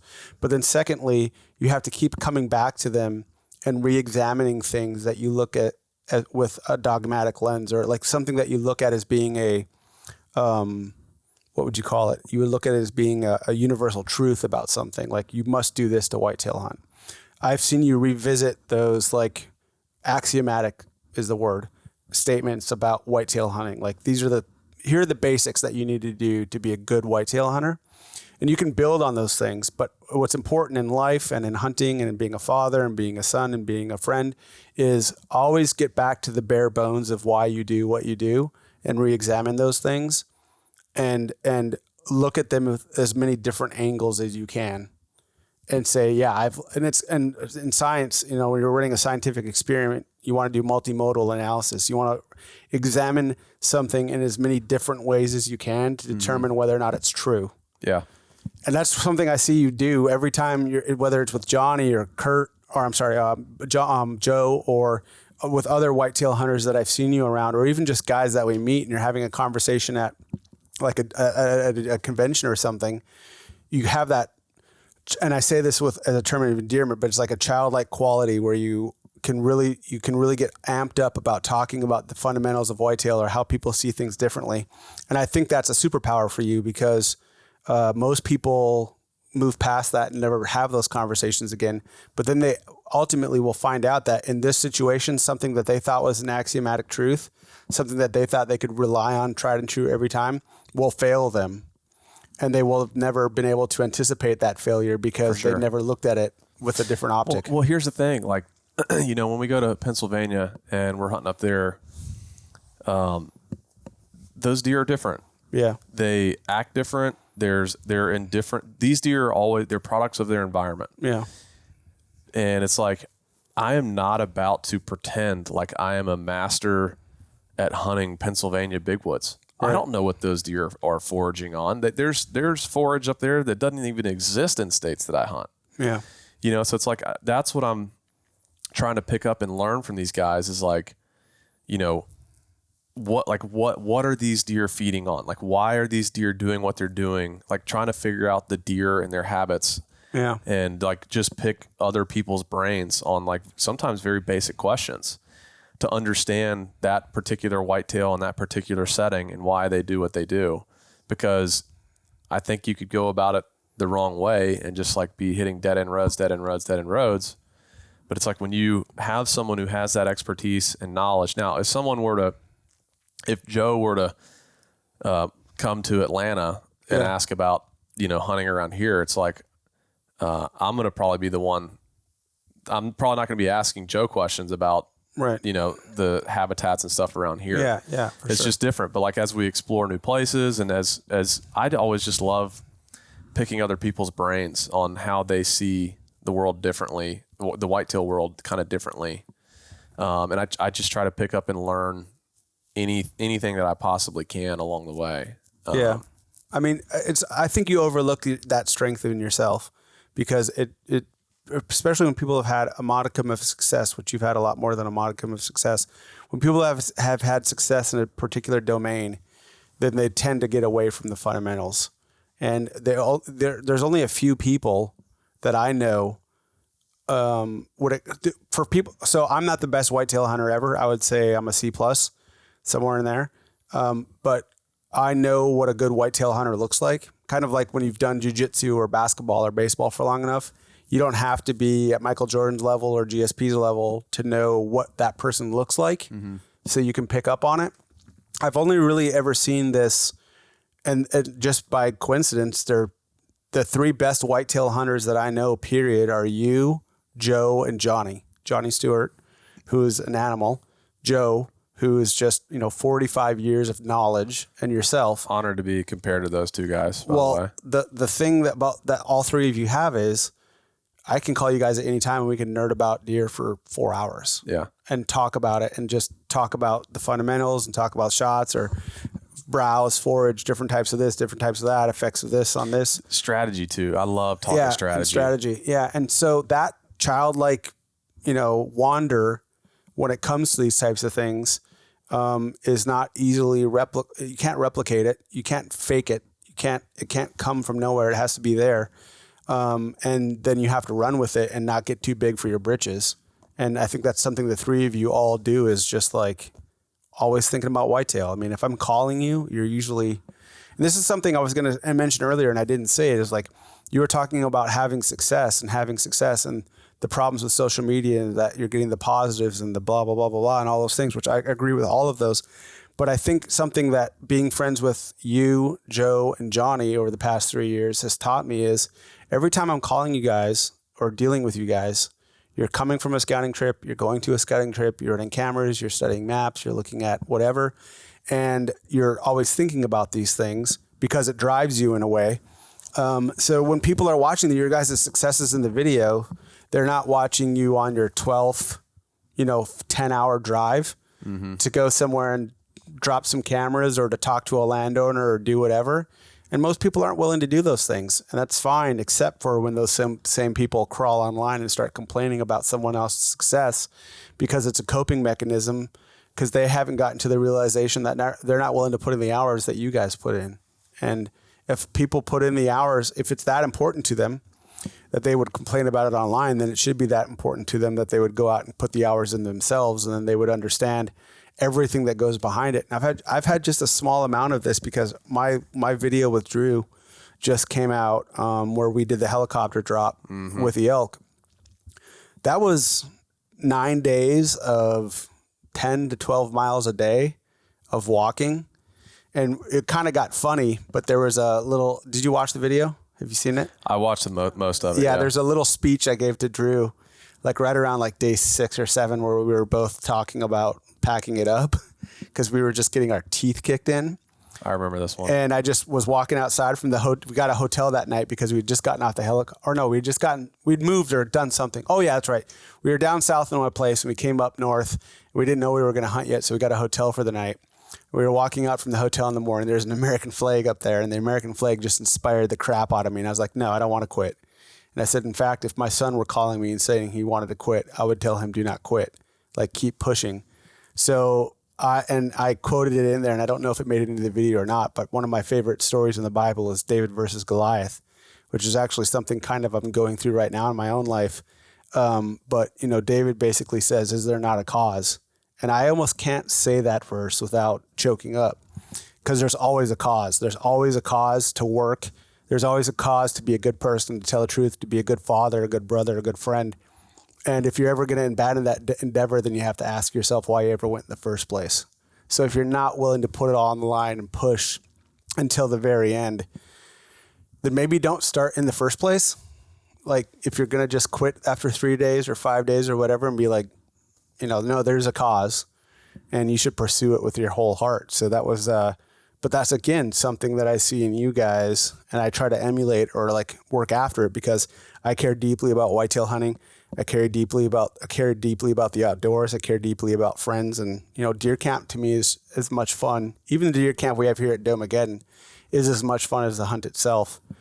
100%. And if I'm going to do those things, then I'm going to put all of myself into them. So, but the reason I brought that video up to put a bow on this thing I brought up 10 minutes ago was the amount of work that went into us on that hunt does just not make it into the video. There's no way for it to make it into the video. It's impossible to have it come through. Yeah, and that's, I think, one of the downfalls of this kind of realm that we're in, is that when people see you killing the third deer of the year or whatever, there's no video of what you're doing between January and, as soon as the clock goes out and you've started preparation for the next year, January to July just doesn't make it on the video. No.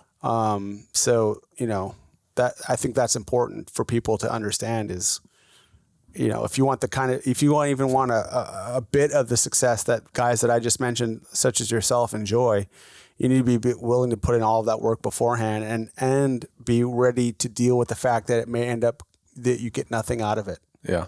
And then, as we talked about earlier, again, over lunch, then you have to ask yourself the question, was this about the deer and killing something, or is this about learning and being a better person, a better man, and enjoying the outdoors, and that the harvesting of the deer, the killing of the deer is just a cherry on top? It's secondary. Yeah, exactly. Yeah. I mean, if this stuff was easy, I'd do something else. Like, it wouldn't interest me. Yeah. I love the strategy, and I think that's why I love talking to guys like Johnny and Joe and anyone I cross paths with about deer hunting. It's just like, I love talking strategy. That's the part that's fun to me. Yeah. The game, the excitement of feeling like you got a good plan, just like that you're close to figuring one out. Like, that's the drive. That's the fun, the process of all that stuff. Like, if it was about walk out, kill deer, done, next one, I would be so bored of this. Yeah. Like, I would literally not care at all about deer hunting if that's what it was. It was just like, walk out, kill deer, move on.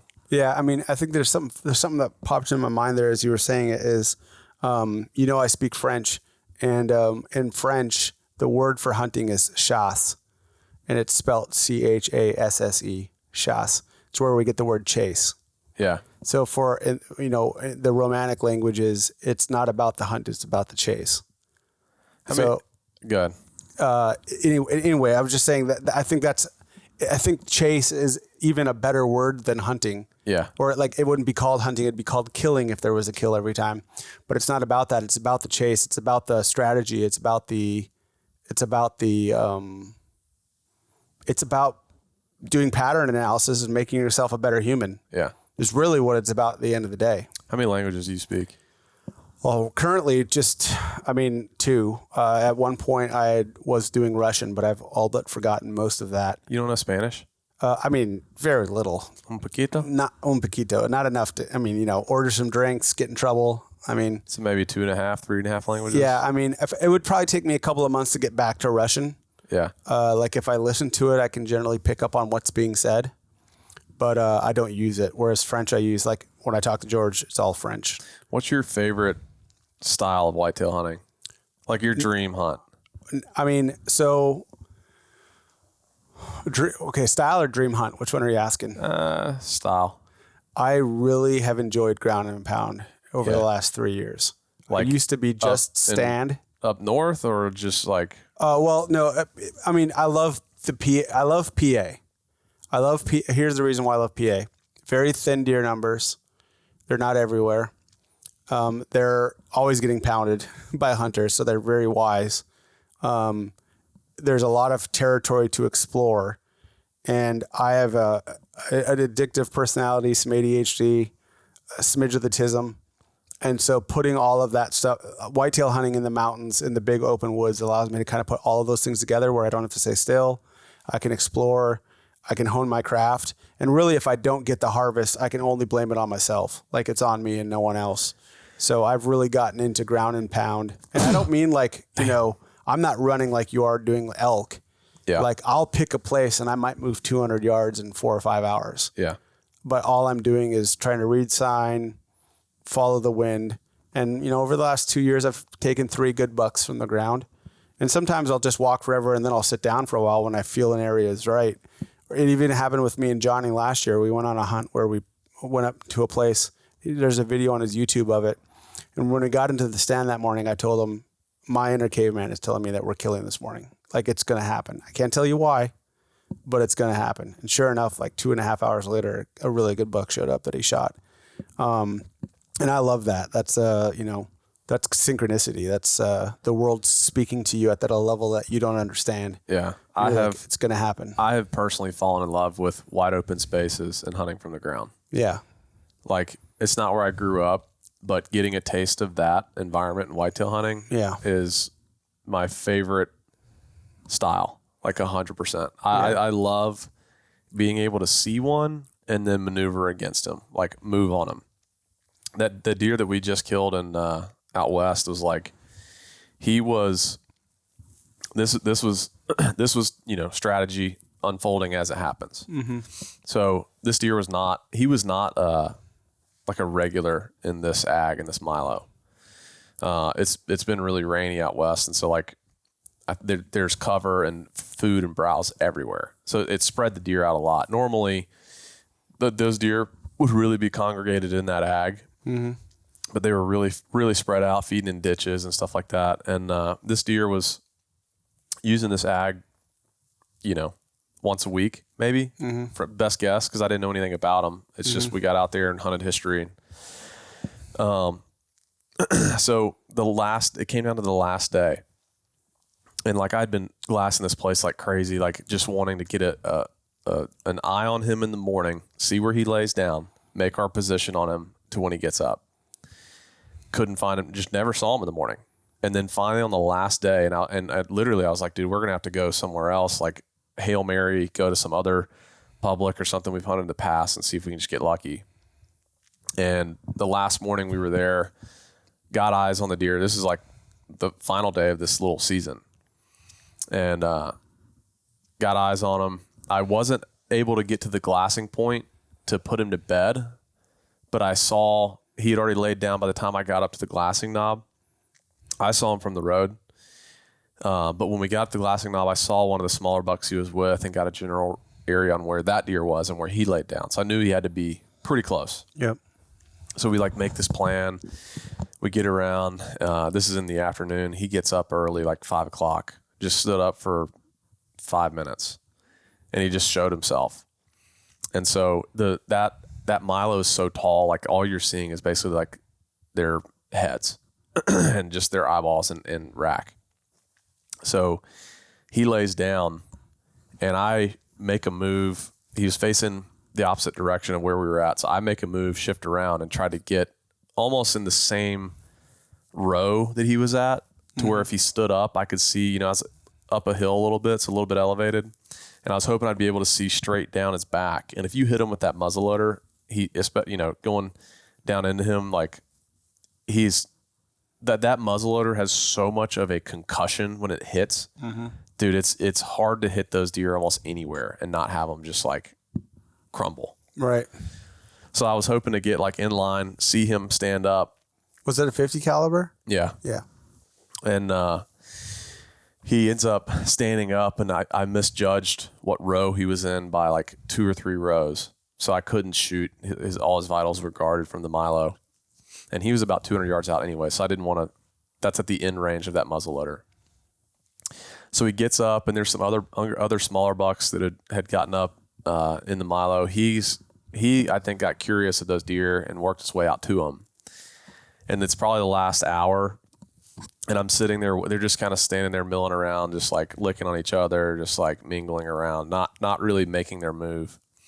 And I told Luke, who was with me, I was like, it's the last hunt. We're going to go for broke. Like, I'm going to just bail off and go after these deer, because it's the last day of the season. Like, might as well go for it. Yeah, might as well go for it. I waited until those deer committed on the direction they were going. Like, those deer, they would almost always put their nose in the wind, like get up in the middle of this wide open Milo, put their nose in the wind, and that's the direction they would go. And that's pretty much what they did. But I waited for them to commit to make their direction. And as soon as I saw, okay, like they're for sure they're for sure heading this direction, I dove in the Milo with them.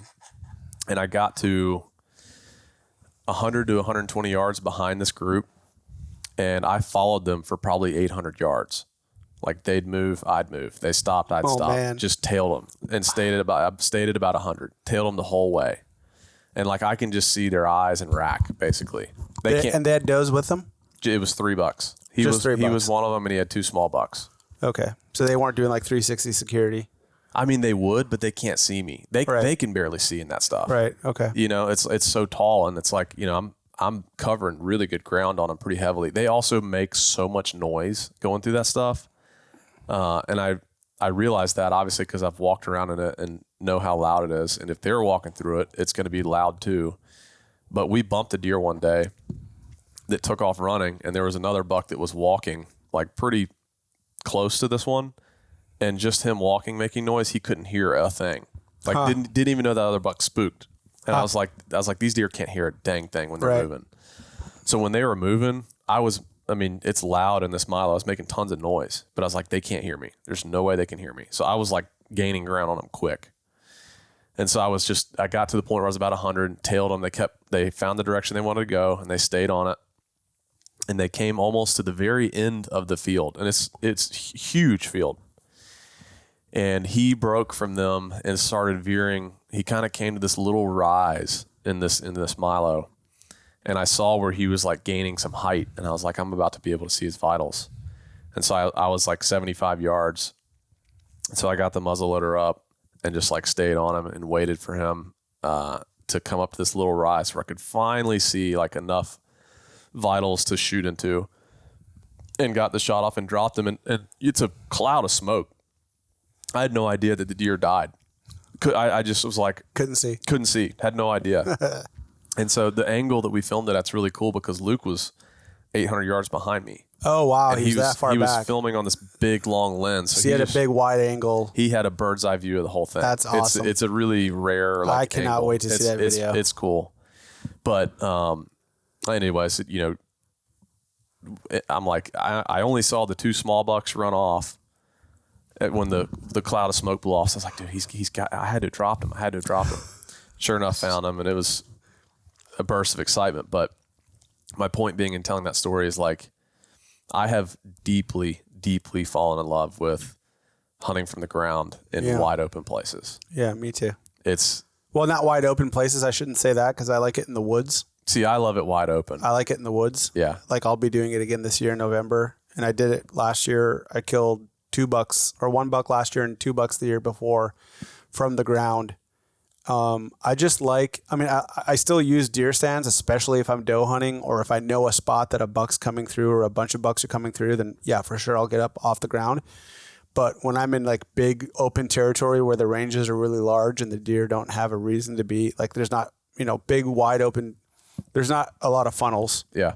So all you can really do is look for benches or understand what fresh doe sign looks like when they're browsing or they're bedding or whatever, and be like, oh, a doe's been here or a group of does have been here in the last 10 hours. Now I've got a good spot to look around.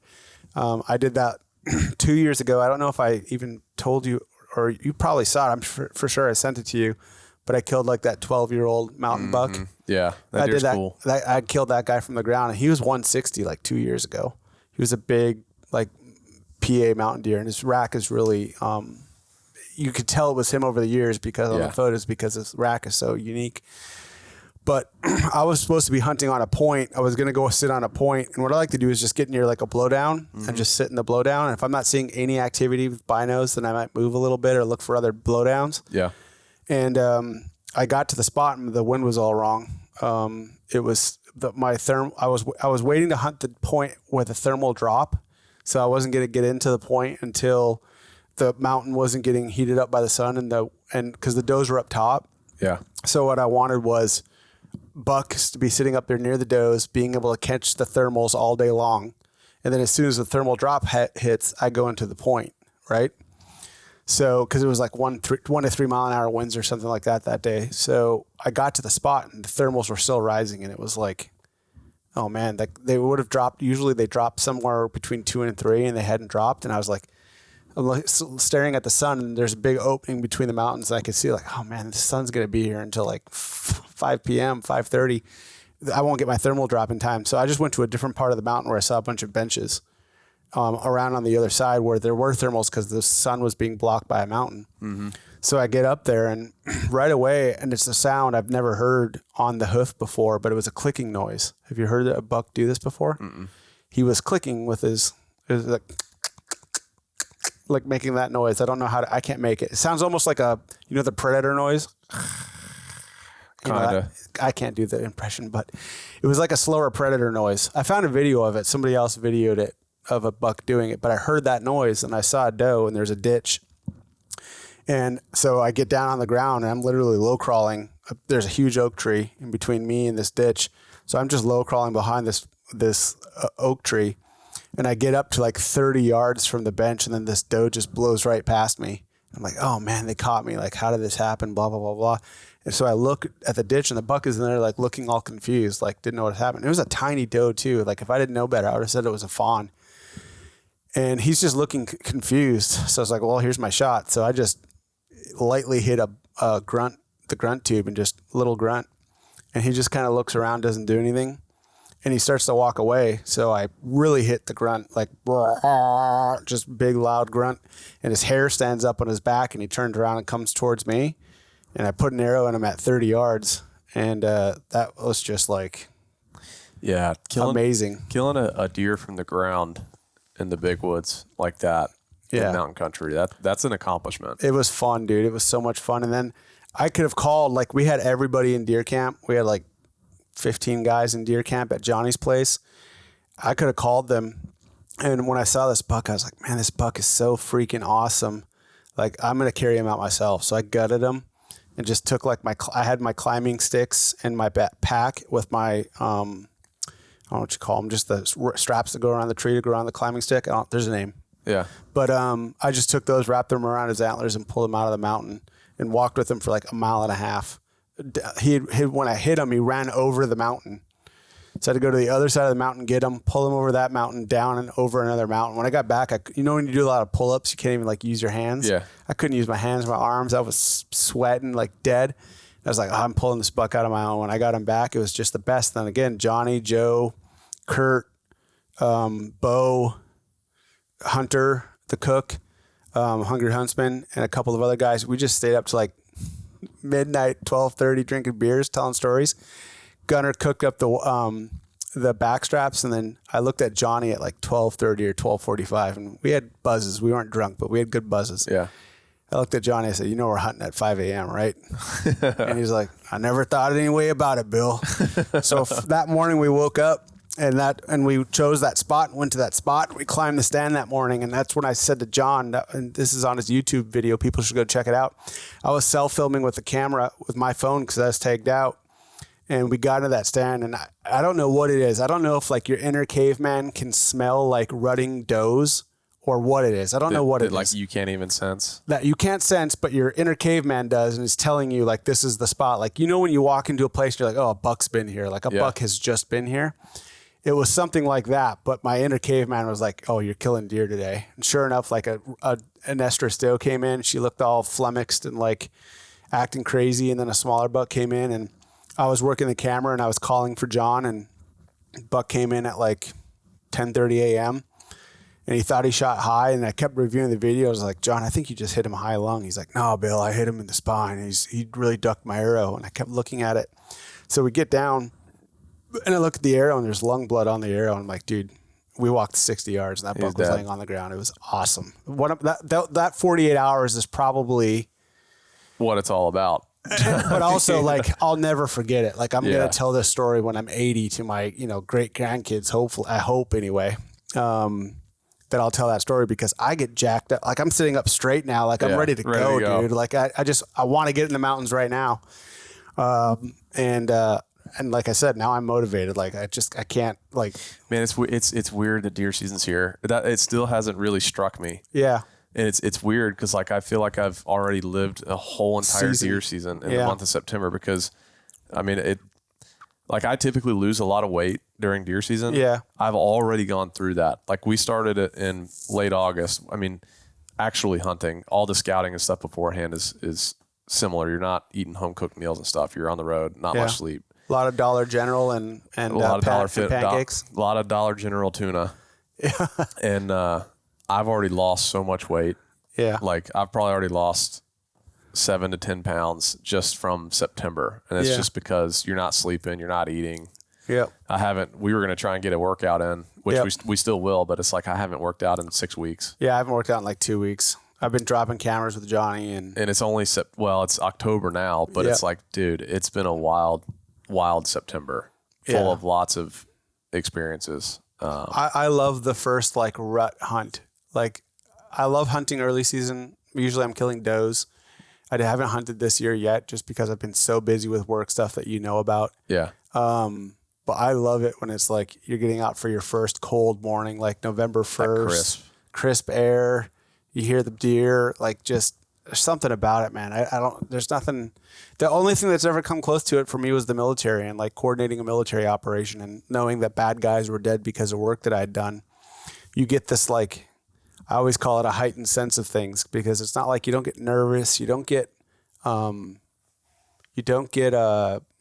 sick to your stomach, or it's not like, I used to get before football games, I'd get sick. Sometimes I'd throw up before football or rugby games. Like nervous. I would always have to pee a lot. Yeah, exactly. Like Same thing. It's almost like my bladder shrinks up to nothing. Yeah. And so it's not that for me with combat or with whitetail hunting.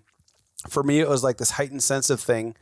And, I've done a lot of research about it, but, people call it a flow state. Like you're in the right place at the right time. You're where you're supposed to be. And it's as if the world is locking into place for you. And it's not that you can't do anything wrong, but that if you're in the right place and you're doing things for the right reason, that good things will happen. Mm-hmm. And like the world's unfolding for you. And I get that every year with whitetail. And I can't get that anywhere else. And it actually stressed me out when I was leaving the military because I'd get it in the military. Like we'd coordinate an operation. And I'd coordinated some big operations. Like on another podcast, I'll talk about it. Or if I do military podcasts, maybe one time I'll tell the whole story. But I coordinated one of the largest, from an intelligence perspective, I helped coordinate one of the largest JSOC operations in Afghanistan in like 2015. And we put 6 months of work into this thing. And when it was going down, it was like time didn't exist.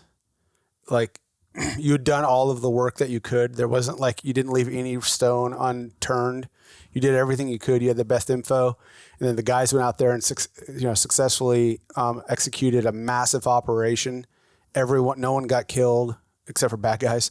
And you get into this like flow state where the world just, you feel like you're doing exactly what you need to be doing. Like the Holy Spirit's talking to you and saying like, today you've done well. And I remember when I redeployed after that deployment, I thought, what am I going to do when I leave the military and I don't have this anymore? And when I got really, really into hunting, and I shouldn't say I wasn't really into hunting before this, but I'd never taken like the analytical look at it, or maybe I wasn't mature in my appreciation for what was happening in hunting. Sure. But in about 2017, I really started to do research. I really started to run a lot of cameras. I started to put things together. And I had killed a really good, like 150-inch buck, the one that's in my office. Yeah. I killed that one in Maryland on public, and had to put it all together in the same way that I was putting together a military operation.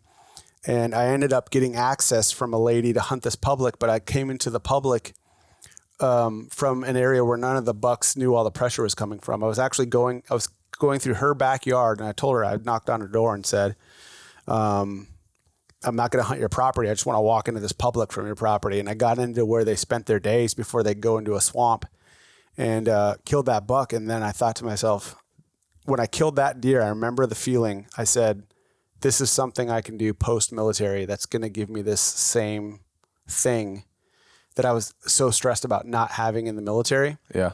And this was like, I think it was 2016 is when that was. It wasn't 2017, it was 2016, because I started Spartan Forge in 2017. So it must have been 2016. Yes, in fact, it was 2016. But then I was trad bow hunting at that time. And this is the ups and downs of hunting. I've shown you a picture of this deer, but I had a 185 inch, I think it's 187 is what he measured out to be when I saw him dead, buck. And I had a primitive bow, and I shot an arrow under him because he was a moose. I thought he was much closer than he was. And I didn't have a rangefinder or anything. I was just anything 15 yards or in, 17 yards. I'm letting the trad bow fly. And I shot an arrow right under him, and he bounded off to like 40 yards. And that was the last time I've ever shot a trad bow. I looked at him for 40 yards for like 15 minutes. Or maybe it was a half hour. I don't know what the time was because time was dilated. Yeah. But he was sitting there at like 40 yards, like looking around, like trying to figure out what just happened. Like if you had a compound. And I was like, if I had a compound, he'd have been dead 15 more times. And that I have not picked up a trad bow since. They're hanging in my office. You've been in my office. Yeah. They're hanging up in my office behind me. The one I've made and the other one that I got. I had Ted Nugent autograph the other one, and I haven't touched either of them since, and I probably never will again because of that post-traumatic stress I got from that. But that's what deer hunting is all about, man. I'm getting jacked up for this season right now as we talk about it. I think I want to get into the trad bow thing at some point. Not full-fledged, but like I'd like to kill one. You should make your own and kill one. Yeah. I want to do something super primitive like that. Yeah, I made my own, and I used like actual deer sinew from it. And I had to build that one like 3 times, like different times. I kept breaking them. But when you make one and then you go out and kill something with it, and I mean, it's, you're flint napping, learning how to flint nap, learning how to build your own arrows. I never hunted with it. I shouldn't say that because I've never hunted with an arrow that I've built. I've always had arrows built for me because trying to build really good arrows is such a discipline. Mm-hmm. I can flint nap and make like flint napping stones, and I've learned how to do that using a moose antler. Yeah. But I always had mine made. But having my own bow, and I had a diamondback rattlesnake for the inside of it, for the belly. And that was that bow, and I haven't shot it since then. It's just like I was betrayed by the woman that betrayed me. So done with the recurves. Basically what I gathered. With the primitive bows, yeah. Mine was actually a longbow. One's a recurve, one's a longbow. I really want to come back up to hunt camp with you guys up there this year. I hope you do. Maybe December? Yeah, I mean, I would love to do a snow hunt. Yeah, so much fun. Yeah, like I that's kind of a bucket list hunt for me is some of the snow stuff. Like to find a buck's track and be like, okay, this is fresh. Yep. And just tail them, just like follow them. I would love to do that. That'd be really fun. Did you see Johnny's video last year from that one he killed in December? Yes. Oh man. Yeah. That's about as good as hunting content like that gets. For sure. So that's what that hunt exactly is what I'm would love to do. So much fun. That video blew up too. I want to say he had like 200. He's only, I think he's got 10,000 subscribers or something. Yeah. I think he had 200K views on that video. It was a great video. Yeah, pretty awesome. So I'm going to definitely, even just sharing camp with you guys is always. Camp's the best. So much fun up there. Yep, it is. Your camp is one of those things that can't be replaced for me. I've got a question for you. Oh, let's go. I need your input. Okay. Keep it simple. I need your input. I told myself I was done lead chasing this year. Okay. And by lead chasing, like someone has told you about a buck in an area, or you've gotten word of a buck in an area, or what's a lead chase mean exactly? The lead, that's honestly such a broad subject, or even like topic is what is a lead. You know, it's like we get so much secondhand passed around information that's fake and not real. My buddy's buddy, said blah, blah, blah, blah. And it's like a lot of the stuff that gets sent to us is not real. I showed you that picture that was sent. That's like clearly an AI deer. Yeah. Like without question. But the guy that sent it is like completely convinced. And basically what it is I think his buddy was probably playing a prank on this guy. Yeah. And was like, look at this buck I saw. Yeah. And it's just an AI picture. And then he sent it to us. This is what, I'm always like considerate of what message we're portraying. Yeah. I'm probably overly sensitive, Sure. to that, but to this point, I haven't even counted, like, I guess how many, bucks I've killed. Deer total is in the hundreds. Yeah. With does and stuff. Yeah. But as far as like bucks and stories that we've done of, I don't know how many, are in this room or whatever. There's been 2 that have been from like a lead chasing type scenario. And one of the leads again is like, we get sent stuff all the time. Again, whether it's valid or not, have no idea. Yep. But both of those situations were extremely vague, like rumored, that this buck exists, and there was no exact locations. It was just like general area. Like, well, I heard it was here. I heard it was here. I heard it was. It's always just kind of that rumor mill. Just like it's almost like the game of telephone. Like Oh yeah. By the time it reaches the end, it's like how many times has it changed? Right. I remember playing that game in like elementary school. Yep. Where it was like, did you ever do that game? Oh, yeah. It started with like Peter Frampton. By the end, it's Pinocchio. Yeah. Yeah. Where it'd just be like 10 people in a circle. Yeah, and it's like whisper this to the next. It's hilarious how it breaks down too. So quickly. Oh yeah. Cause we'd sit there and say, what did you tell that person? And it just like, that's kind of the same thing. Yeah. So like, I wanted to not do lead stuff this year because 95% of what we've done to this point has been not lead chasing. Yep. But 2 of our biggest stories with like, chasing these kind of like folklore type bucks has been from lead stuff. Yep. And I just didn't want to get it lumped all together. That like every single deer has been like, oh, he's just sent pins to every single one of these deer and blah, blah, blah. And so like, that's why I was like, I'm just going to stay away from it this year. And honestly, it's really stressful because a lot of times it's like deer that are known, people are hunting, pursuing them. A lot of times the deer get poached, like any deer that kind of gets known and passed around. Yep. A lot of times their fate is they get poached, unfortunately. And I just told myself that I was going to like not do it this year. Yep. For that reason, to just like, I don't want everything to be kind of lumped into that. Yep. However, there is one buck that I'm just getting totally suckered down the rabbit hole with. Yeah. I'm not going to be too like extreme on details, but do I get to see him after this? Yeah, I'll show him to you. I mean, dude, he's huge. Okay. Like real big. All right.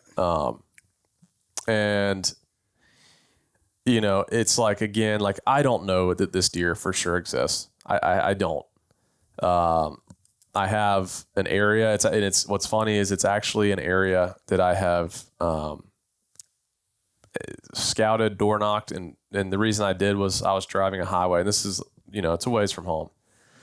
I was driving a highway and saw a nice buck, dropped a pin on it, and then kind of finished out my hunting trip. And on the way back, just spent like a couple hours door knocking and stuff, and didn't really turn anything up. What was the app called that you dropped that? Spartan Forge. Oh, okay. Just making sure. Keep going. And so it's a general area. Again, it's a video from the summer. I don't even know if the deer, one, is legit. Two, if it was legit, if the deer's even still alive. Right. It's October now. The deer could have already been shot, poached, you know. Was that a summer range? Yeah. Have no earthly idea. However, I've just been, I really got to be vague on details, and I don't fully know if I'm going to pursue this or not. Like, I just can't for sure make up my mind on it for the reasons I said earlier. Yeah.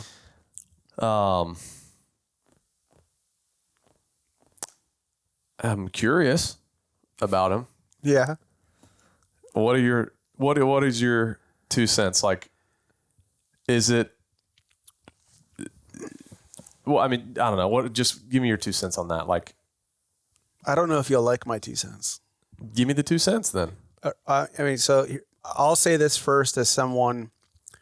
I'll also pause. I'd like to preface one more thing. We are entering just like very weird, not weird, just like the day and age has changed. Yeah. And it is, social media is to blame. I'm not saying it in a bad way or anything. It's just like we live in a cyber world now. Yep. And people go to Facebook groups. Yep. They post stuff online. People will start chiming in on comments. Like, there's so much information out there. And like, I'm one of thousands of people that like see, I don't know, a buck getting texted around, posted around, whatever, like do some homework on it and start pursuing a deer because they got a lead from someone texting a picture or find it on social media, something like that. I mean, it's just like, as people and social media has developed and people are posting more things, there's more information out there than ever. And so like a lot of people hunt deer with stuff they find online. Like there was a deer that was just killed in a state I'm not going to say, and it was a 200-inch typical. Wow. Like world class buck. Like Milo buck. And I actually decided to not hunt it. Just because I was like, man, if that picture and stuff, it was like a buddy of mine that had a friend of his that had, you know, supposedly took this picture or video or whatever. And I was like, man, if it's getting passed around locally, there's already, you know, 20 other dudes there or more that are pursuing that deer. And I was like, forget about it. So I just kind of say that to preface it. Like, it's just a different time where a lot of people get information online. And so that's all I was prefacing it with, is like, it's just not as old school as it used to be. I actually like the old school way more. But it's kind of like giving a, you know, crackhead a little crack. Like, hey, you want some crack? You guys want some crack? So like, I'm kind of sitting there. I see this. I'm like, man, it might be real. Like, should I throw my hat in the ring? And that's, anyways, to your 2 cents that you think I won't like. Well, first off, I would have thought it would be funny if we don't do this in podcasts, but that's why I'm going to say it. It would have been funny if like I just went on this diatribe about how you should stick to your principles and not chase leads and not do it and blah, blah, blah, blah. You just hand me your phone with a picture of the deer and I'm like, you need to get after that deer. That's kind of what it was for me. I was like, yeah, I'm not lead chasing. Then I saw this deer. I was like, okay, wait a minute. Maybe next year. What are principles and what are goals? So, I mean, I'm going to say this to you. I'm trying to remove, having known you now for 4 years, I'm trying to remove that and think about this as somebody who, you know, engaged with watched your content back in the day. I watch those videos because I'm trying to pick up what you guys are doing or someone else is doing, whatever video I might be watching, whether it's listening to Johnny on a podcast or watching you in a video. I watch them because I know these are normal people. You're a normal dude. Johnny's a normal guy. Joe's a normal guy. And what I liked to do was say, well, if these guys can do it, I can too. So if I'm placing myself in like 20-year-old Bill Thompson or 25-year-old Bill Thompson, someone who might be in like your prime demographic, 30 to 35 to 20 or something like that. I don't know what it is. You probably know. When I was engaging with that content, I'm always looking for patterns in people's behavior that I can adopt and use for myself. And for me, being a scientist in the sense that I try to build things and use the scientific method, therefore scientist, not like not a scientist, like, I'm not a doctor, but I want as many data points as I can get whenever I'm doing something. And when I look at your content, I'm actually trying to learn while I'm doing it, or I'm calling you afterwards and saying like, hey, what did you do here differently? Or how did you shift? Or why did you decide to do X, Y, or Z? Because I'm just trying to learn. So as a voracious learner, and for someone who and this is something a lot of people, I think, especially in the hunting industry, need to get over, is this isn't a zero-sum game. And what I mean by that is just like capitalism is not a zero-sum game. If someone creates a better product that's cheaper, it's cheaper for everyone. People keep more money in their account, and then they get to spend money in other places. So that product lifts the rising tide lifts everyone's boats. You know what I'm saying? And so in that vector of analysis, I look at it and say, you should chase that deer because all of your fans who believe in you, or followers or people engage with your content, which are overwhelmingly positive on your videos, they all want you going after that deer because they want to know how you do it. And there are tons of other deer out there for them to go after. They might just want to take some lessons and apply it to their backyard or to knocking on doors. But what we all want as a species and as people is there's a pattern. I can abstract the pattern. I can apply it in my own life, and I can have success. So for the profundity, the general knowledge of people, I say you should hunt that deer because it allows people to learn something a little bit more and create a good story and put positivity in a place online, social media, where otherwise it's very heavily slighted towards negativity. In that regard, Bill Thompson says, first, what I would say to you is you should listen to your heart, pray on it, think on it. I like to do whenever I'm thinking about hard decisions, what I like to do, and you should try it sometime if you've never done it. I'm a little bit tired in the afternoon or something. I like to lay on the couch and think about it and almost fall asleep thinking about something. Mm-hmm. This is my channel with the Holy Spirit. I like to think about it, and then I generally will get an answer. The Holy Spirit will say to me, you should do this. Yeah. You can call that consciousness, trans consciousness, the collective subconsciousness, whatever you want to call it. I call it God. Will speak to me and tell me what I need to do and what the right thing to do is. So my first thing would be for you to engage in a dialogue in yourself, and it can take 5 minutes or 5 days to think this over and to do what your heart tells you to do. That's the first thing. And you should not give a damn what anyone else thinks. Like once your heart has told you what you should do, you should go and do that thing because that's ultimately the right thing to do. Sure. But then secondly, I think for the betterment of people, for learning, for positive vibes online, for growing, for the young kids that are rooting for you, they all want you chasing that deer. I know because we've been talking and we talk a lot, especially over the last few years. I know that you worry about like, what is the right way to go about these things, right? I also just want, like when I hang my hat one day, whenever that day is, and that day's coming, like I need to be open and transparent about this too. Like I don't want to do this forever. Nor should you. I don't want to be doing this in my 50s, and I won't be. Yeah. Like there is a day coming, and it may be at the end of this season. It may be at the end of next season. It may be in 10 years. I don't know. But where I hang my hat and I'm just going to, I'll never stop hunting because I love it too much, but I'll hunt in private again. Yeah. And quit doing videos. Yep. And maybe go dark on social media. Maybe not. I don't know. Burner account. But there's a day coming where I hang it up. Yep. And I'm not doing stories and videos anymore. Yeah. I think a lot about what am I leaving behind? Yeah. What are we leaving behind? Yeah. And what legacy or message are you leaving? And I worry about that a lot. Yeah. And I don't want to be labeled as just like a hitman. You know? I don't think anyone that thinks about you seriously for 10 minutes would label you as a hitman. No, and I don't think so either, but it's just something I think I'm aware of and sensitive to is like, I definitely don't want this thing to morph into something like that. Yeah, for sure. Because it hasn't been that to this point. But I think the very fact that you're cognizant of that prevents it from becoming true. People that don't think about that and are just like focused on the next kill, the next kill, the next kill. Like they don't care. Yeah, they don't care. The devil take the hindmost. I'm just going to get after it and do blah, blah, blah. That's how you end up being the type of person that you're describing. I know you and I know your heart and I know that you're not that type of person.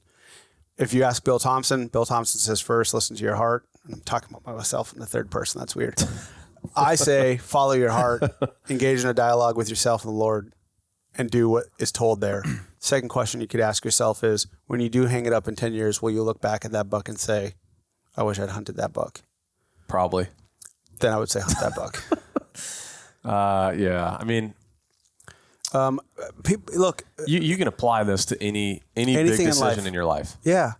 But the other thing that I've told you this before, and I feel like I've never gotten this point home with you. Maybe I have. I don't know. When anyone is, and I understand where you are, this domain has a timestamp on it. Like what you're doing right now and the moves that you're making and the success that you're having is fleeting. It's going to come to an end at some point. For sure. Whether you choose it, which is the optimal way to do it, or nature chooses it. It's kind of like if you have a bad habit, you either choose to end the bad habit. I'm not saying this is a bad habit. I'm saying, or nature will end the bad habit for you. In other words, if you're drinking you're drinking a gallon of whiskey a day, you can decide it's time to stop, or nature will stop it for you. Yeah. By killing you or doing whatever. Right. And so what I'm telling you is, when anybody gets to the top of a hierarchy where it requires the amount of work, time away from family, time away from your friends, focus on a particular trade or whatever, you become an ideal. Whether or not you want to become an ideal, you become an ideal. And and I'm not comparing you to Christ, but I'm going to use Christ as the comparison point here. When someone walks a road and does the right thing no matter what, and applies the truth, and is not it cannot be compromised, the first thing most people will try to do is kill them. Because the only other thing that you could do is follow that person and learn from them, like the disciples did. Or you can sit around in a group and say, how do we get rid of this guy? Most people will online, because online is a very easy way to do it because it requires no work from you other than to complain, will see the ideal in any capacity, not recognize the work, not recognize the sacrifice, not recognize what it takes to go into it, and will say subconsciously, I'm not willing to do any of the stuff that this guy's willing to do for deer, so I'm just going to cut him down.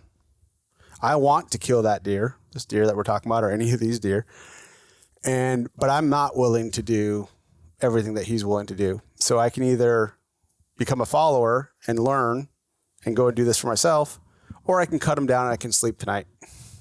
Most people are going to choose to cut you down and sleep at night. And that's kind of the story is, if you choose to become an ideal in an area, you have the talent, the drive, the discipline to do it. There's going to be a subsection of people that are just not going to want to deal with the reality of what it takes to do those things. Well, you're never going to make anyone happy. No. Sorry. you're never going to make everyone happy. But 95% of people that watch your videos are cheering you on from the bleachers, and they're trying to do this themselves in their own life. Even with me doing less suburban hunting, and more, just in general, me doing less suburban hunting, because I've fallen in love with kind of this other style, getting out in the open. It's a super small percentage, but people are like, man, I watch you guys because of the suburban hunts. I want to watch more suburban hunts. Yeah. But then you also have people that are like, they only talk trash on the suburban hunts. Yeah.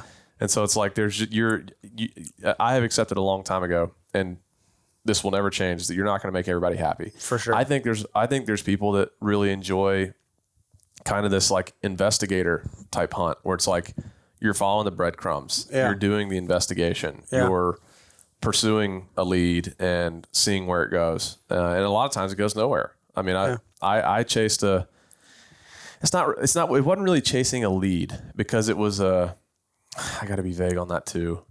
It was something I saw on the news. This is a wild story in and of itself. Okay. And I may tell it. If I decide to pursue this deer we're talking about, I will tie in this other story at the beginning of the year it wasn't a lead chase, but it was like, I saw this on TV and spent a really big portion of my summer scouting, going to extreme lengths, trying to meet the right people, get in front of the right people. It's a government type deal, government official type deal. And I will tell that story one day, because it's pretty crazy. Yeah. Like the places I went, the people I met, just like the round robin game of like, you should talk to this person, to talk to this person, to talk, this person, this person, this person, this person, like round and around and around and around. And over a really big deer. The story, I hate to leave a cliffhanger on this one, but trust me, it's wild. Like it's awesome. It's crazy. You're gonna have to tell me this over dinner. I'll tell you over dinner. It's crazy. And that one went nowhere. It ended up at a dead end road. So I will tie that one into if I decide to hunt this other deer. But a lot of times they lead to nothing, nothingness, dead end roads. This one could very well lead to a dead end road, and that's kind of the risk. Is like, to pursue this deer, I would have to leave a place that I have a great deer up north on, with lots of history, just a place I've had for a long time. And it's like, I could go hunt, pursue that deer, but I would have to sideline him to go all in on this other one. And so it's kind of like, it would change a lot of, just bookmark plans I had for the rest of the season to go redirect and chase this one. And it may be a terrible move that just like takes my whole season and, end up with nothing to show from it except a good experience and story. And, that's all it's about. Though. Yeah. So, I don't know, kicking around the idea of doing it. I mean, I think you should, but, what would make me sick is if I saw this deer, like, and it was another Hollywood cemetery buck, where that buck got very, got poached. And this deer is not notable like that at all. Yeah. This deer's not super known, but I think I can speak for people that engage with your content and watch it, because I'm one of those people, where I was for a long, I still am, but in a different context. I think most people would want to see you go after that deer and see that story, versus a story of a deer that you know about and that you have a history with and that you could more, ostensibly go after and kill. But it's, again, we said it today at lunch, and I keep going back to it. I don't know why I keep getting stuck on it. Sometimes I just get stuck on things. But it's the same reason why you said you're going to hang it up one day. People don't want stagnant stories. Yeah. Like, once you've learned and explored a territory and you know it, you know how to do it, you have to push yourself out into other places and continue to grow in these vectors of places where you have no knowledge. Like, that's the whole backbone of Hollywood. Mm-hmm. It's like known world, unknown world, learn the unknown world, beat the bad guy, get the girl, and you've won. And it's just like, you always have to have one foot in, and that's why your content is good, because it goes between the known and the unknown. Like, you'll do some hunts in the urban areas where you really know what you're doing, and you know that reliably you could keep killing a lot of big deer every year in this place that you really know. And That's the one foot should be in that, but then the other foot should be in the unknown, and showing those patterns and new lessons and that transfer state learning that you can pass on to a new generation, because ultimately that will be your legacy. It will be, what did you teach? What did you show people? How did you inspire them? And did you do it, using the Lord and using the truth? Or do you just stick with what you know? Yeah. And people who stick with what they know, it's a sad story, because they don't grow. They become stagnant and they die. Mm-hmm. And I'm not saying that you're doing that. All I'm saying is, I think when adventure calls, you should answer. To me, it excites me. I love the game. Yep. Putting the pieces putting the pieces of the puzzle together. That's what appeals me about this one deer. The fact that he is large kind of makes it the reason why it's like, oh, he is the one to pursue. But it's almost, this may not make sense or be extremely contradicting of itself, but it's almost like, this will make no sense. It's almost like it's irrelevant that the deer is big. It's a deer to hone in on, and I like the game of pursuing it and the challenge of trying to figure it out in a place I haven't hunted. That makes total sense. However, it's the deer's size that makes him kind of the target. Yeah. So it's I don't know if that makes any sense. No, it makes it's total contradictory, sense. but it makes total sense. But it's the same thing with that 12-year-old mountain buck that I killed. That buck was 135 inches when I killed him. Yeah. But that mattered little to me. What mattered to me was he'd been out there getting educated from every hunter for the better part of 12 years. Yeah. And I was there when he slipped up and put the pieces together. And by luck, by the grace of God, just because I decided not to hunt that stand, it ended up happening. And that is, to me, antlers are kind of like antlers just happen to coincide with large old deer. When a deer becomes large and old, it gets the preferred bedding, it gets the does, it gets the, all of those things. And because of that, it gets the food and its antlers grow as it gets older. But I don't think for a moment, I don't think you would. I think if you had a deer that you've been chasing for 8 or 9 years and he ended up being 135 next year, I think you'd still be like, I'm going after that deer. Like, I've got so much history with this deer. So for sure. Antlers are just a byproduct. It's funny though. Like this has almost been self-labeled the year for me personally, like the year of no history, because I've had in this room so much history with so many of these deer that I've watched for years and years and years. But it's like my stories kind of ran out. Like I just didn't have. I have some this year that I'm like excited to see, roll the dice on and see if they make it, and they'd be some stories for next year. But like, this year was almost like a clean slate of like, I don't have any set history of this buck I've been watching, and this is a kind of across the boards in in all the states I hunt. It's like it was the first time in a while where it's like, and I honestly, it was a relief. Like I was kind of excited to just hunt and not be stressing out about like having so much invested, all these years invested and so much on the line of like this, making it happen on this one deer kind of thing. It was like, I'm just going to hunt and whatever happens. The deer I just killed out west, I had no knowledge or idea that he existed until the day we saw him out there. And it was like, we just hunted. There could have been a 200-inch deer on that place or a 140. But if it was an old 140, and he was the best we found, we were going to go after him. Yeah. But that to me is fun. It's not as like stressful as like, oh, doesn't have the pressure. No, we're not. We're all in on this one deer. I think that was kind of the other part that made me divert from like, following leads or anything like that, is like the pressure that comes with going all in on one deer. I just kind of wanted to hunt, have fun, bounce around. Like, if this deer's showing up, maybe I'll go hunt him. If this other deer, maybe I'll go hunt him. It's like, that's what this year has been to this point. It's just kind of like hunting, and what we find is what we find. I kind of wanted to keep doing that, and I for sure will in pretty much all of my hunts. But for this particular one and that we're talking about, I'm like, oh man, I didn't want to do it, but I've kind of want to do it. I'm like trying to make up my mind, but I think I need to pray about it and like digest that fully and get clarity there. Did I tell you the story about my father-in-law last year? Mm-mm. I have to tell you the story before we get off the podcast. I think it was Christmas last year. I think it was Christmas or something. I was at my father-in-law's for, I think it was Christmas. And was your big public land buck out Christmas last year. Yeah, it was, right? It came out Christmas? yeah. I think it came out around Christmas. Okay, so that's what sometime makes around sense. Christmas, yeah. Okay, so that makes sense. But I killed him in November. Yeah. So I was sitting on the couch, eating Christmas leftovers or whatever. I think it was getting close to New Year's Eve. And I was watching that video, which I just watched with my son and Johnny like a week ago. I've watched that video probably 5 or 6 times. And in my opinion, that video will never be topped by me. I don't know how it'll be our best video. That video gets topped. And I don't know what, like you've got other videos that have more views. Maybe it's just a time thing. I don't think there'll ever be, period, throughout the history of the world, every whitetail video that's ever been produced, I don't think there's a better one than that one. And I think this part speaks to it. So I have my father-in-law is a very smart man. He's a jet engineer. He worked on engines for Pratt & Whitney. And they make like the best jet engines in the world for like, you name your military air platform. He had a hand in the engine for it. Mm-hmm. He's pretty world renowned when it comes to building these things.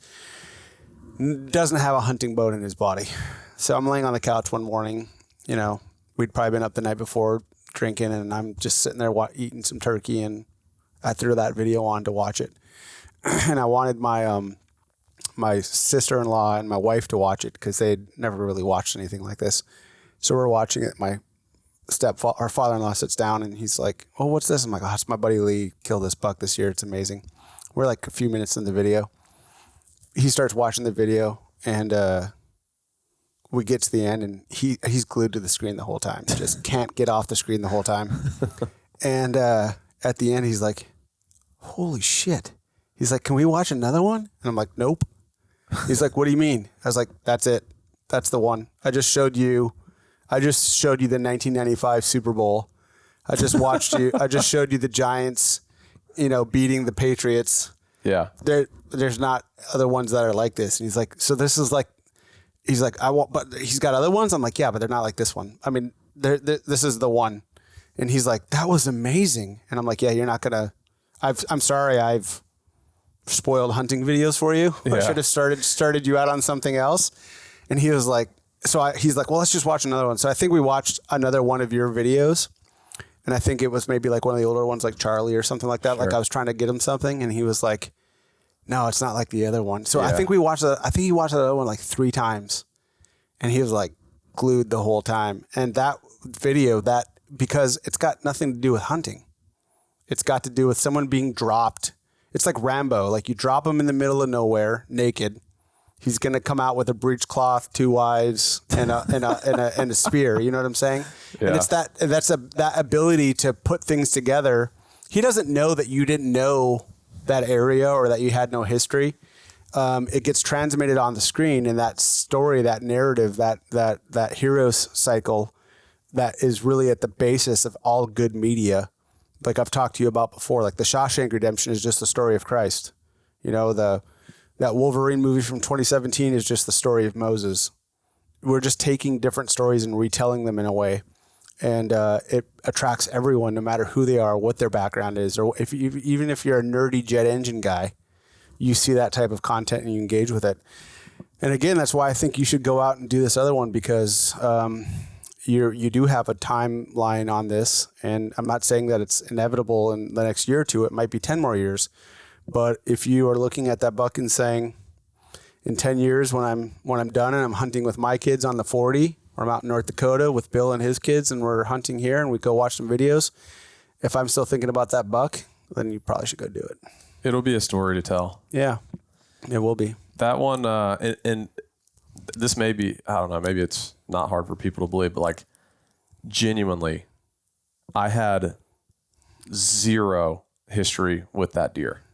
The public deer. Yeah. Like that was a hunt that literal dreams were made of. Yeah. Like I could not draw up on a piece of paper a more dream hunt. No. And it was so different because I think one of our better stories is the Ohio buck from last year. Mm-hmm. 2-hour video, like the story with that went into that particular deer. But can I tell you the difference? Go. Yeah. You chose that buck, the Ohio buck. Yeah. That buck chose you.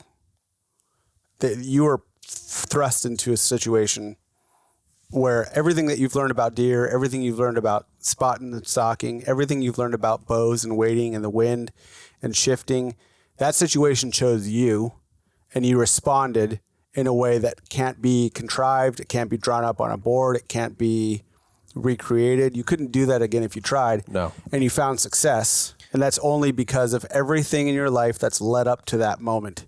So that's an inflection point in your life.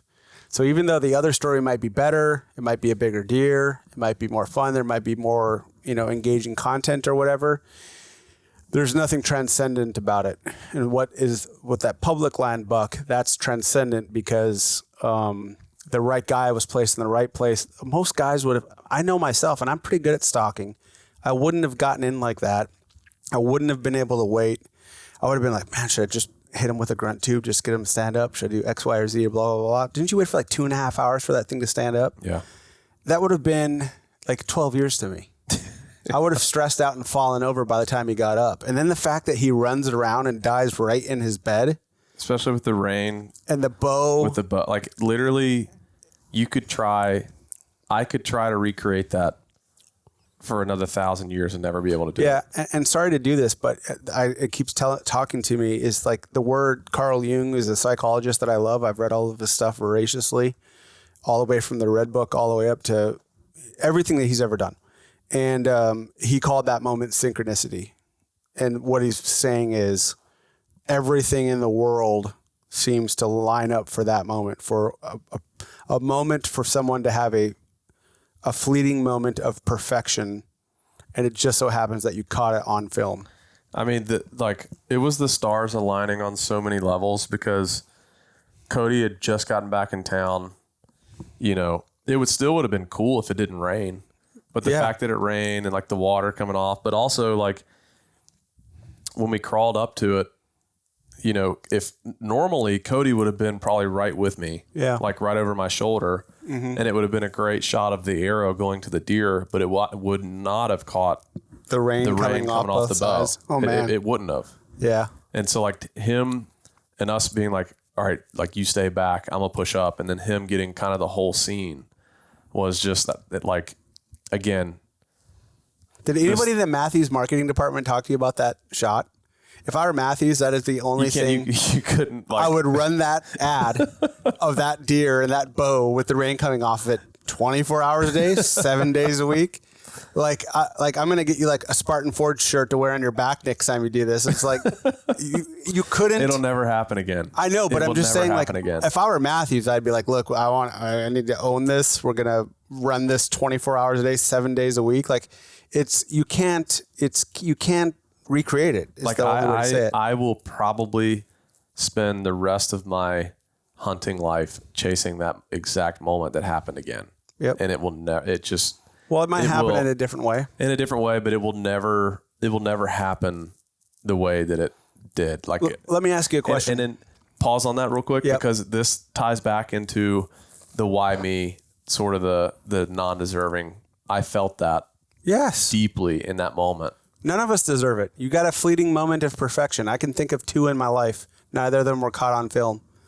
We get moments of perfection like that. You so happen to get yours caught on film, which is unbelievable in and of itself. But that's the stars aligning and everything coming together for you, and it just so happens it was caught on film. So what were you about to say before that?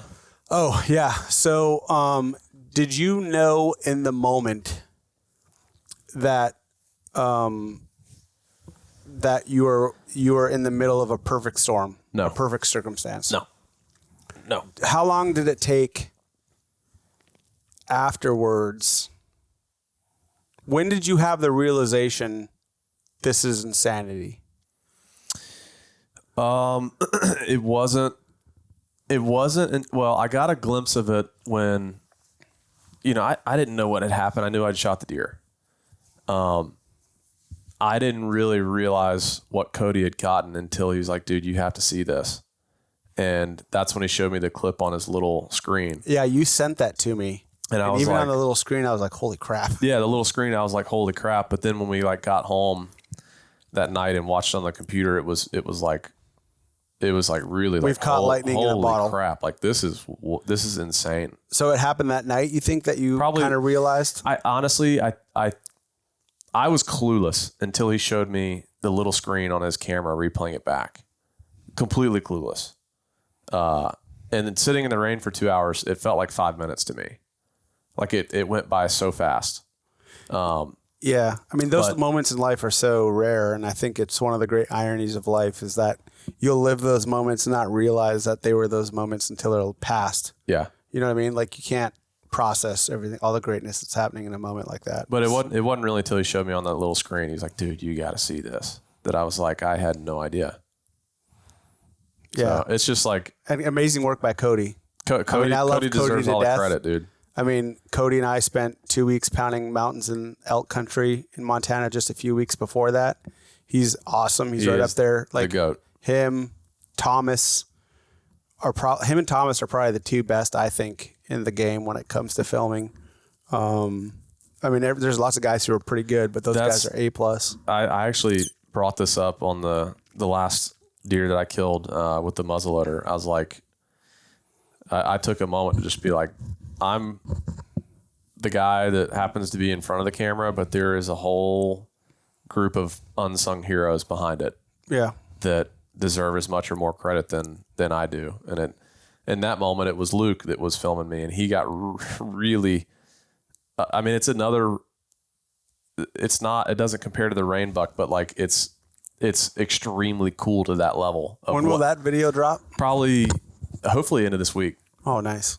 So maybe by the time this podcast comes out, it might be up. But it's like a different type of cool. It's just a rare angle, like almost bird's eye view of watching the whole thing happen.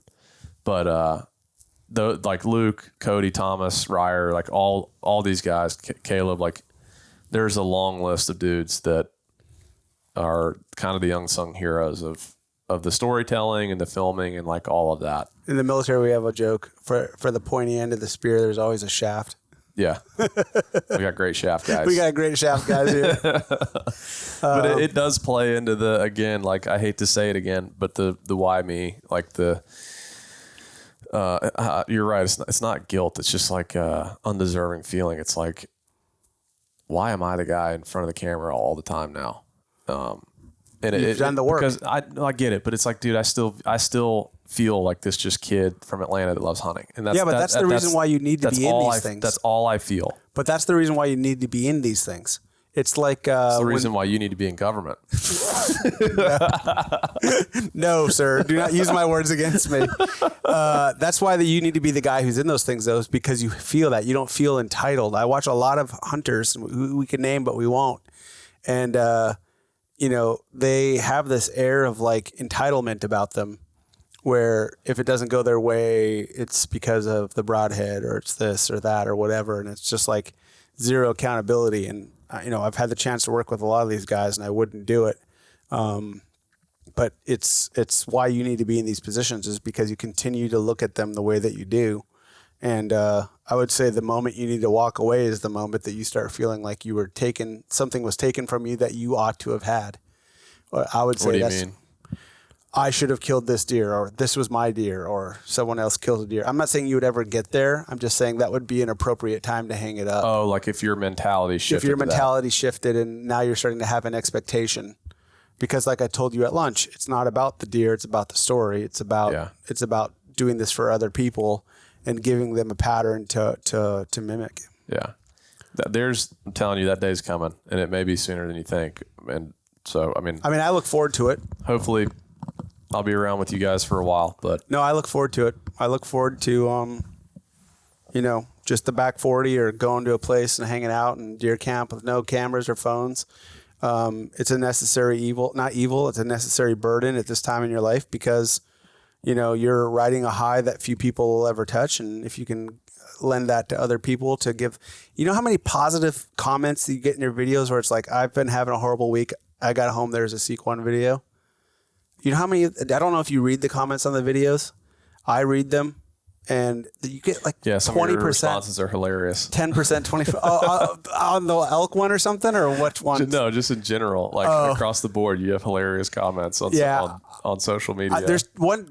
I do not tolerate people who complain online. I have nothing but visceral disgust for people who complain online. It's like, just don't watch the media. Just go touch grass, fly a kite, go do something else, man. Yeah.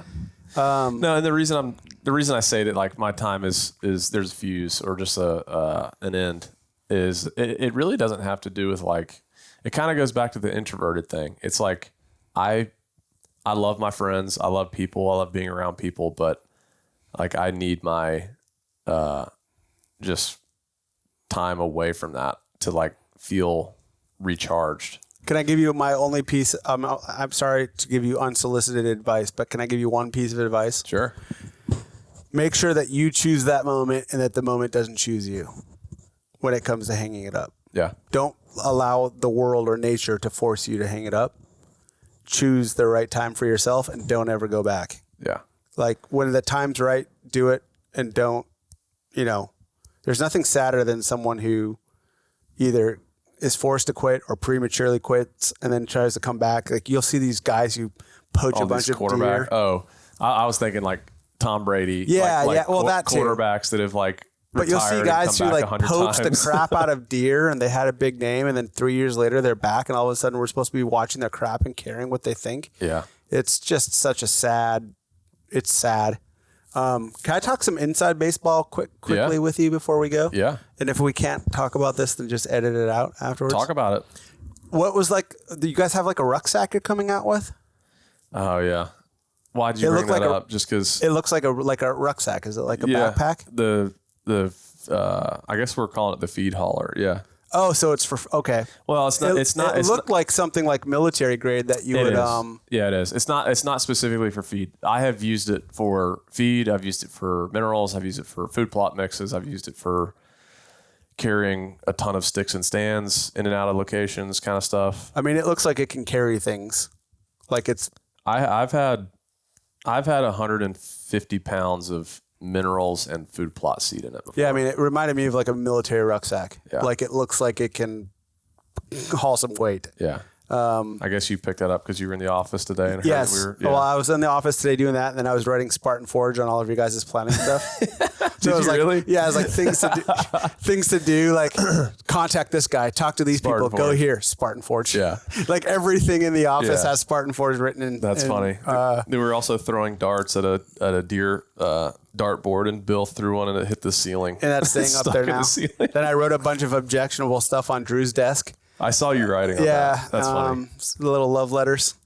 Yeah, that is out. It's sticker shock. It's expensive, but the reason it's expensive is because it's extremely well built, and I promise it will. Oh, dude, it'll last a lifetime. I thought it was it cost us. It cost us a lot to get those built. And I mean, they're really well made. I thought it was like, like a what was it? When I first saw it from a distance, I thought it was like a Kafaru pack or something like that. You know what I'm saying? Yeah. Kind of has that look to it. Dude, it's a game changer for it looks our awesome. style of hunting. It's a legit game changer. Yeah, it looks awesome. But well, now that you're unpacking Seek One laundry, what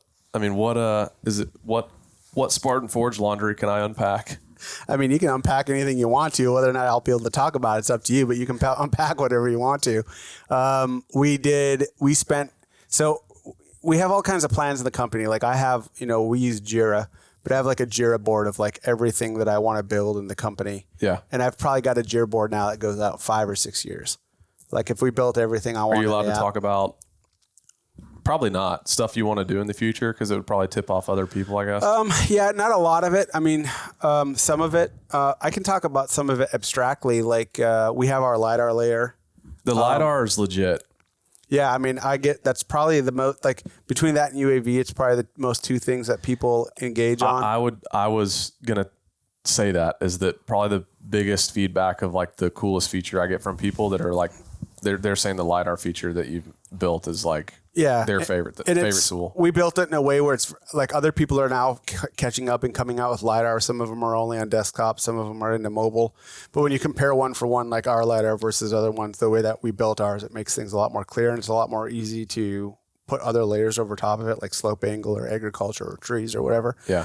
But I'm playing with LiDAR now, and I think we're going to have a version of it that's going to come out sometime in the summer that is going to be like you've never seen LiDAR before. Really? Yeah, like the way that we're playing with it and the engines that we're using to build it and what we're doing with it, it's going to be, I don't like using the word game changer. It'll be a game changer. It will make it fun to scout. I'll put it that way.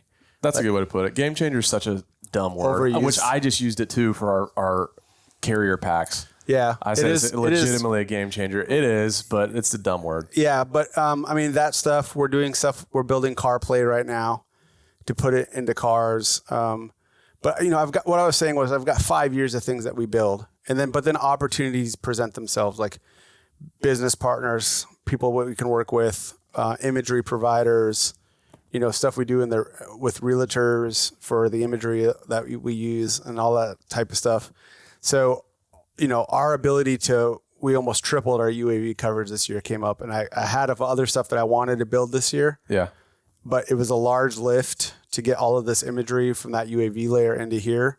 So I ended up diverting all of our resources to getting this update in there. And it's been great because the whitetail states, we're 80% plus on coverage. Like I know when you guys were in Tennessee or you guys are in Virginia or you guys are in Georgia, we're 75, 80, 85% coverage. Some places 100% coverage. Mm-hmm. And then the imagery dates go back, most places have at least 2 years, and a lot of places go up to 12 years of historical. And that's really good for I use the historical mostly for identifying acorn trees.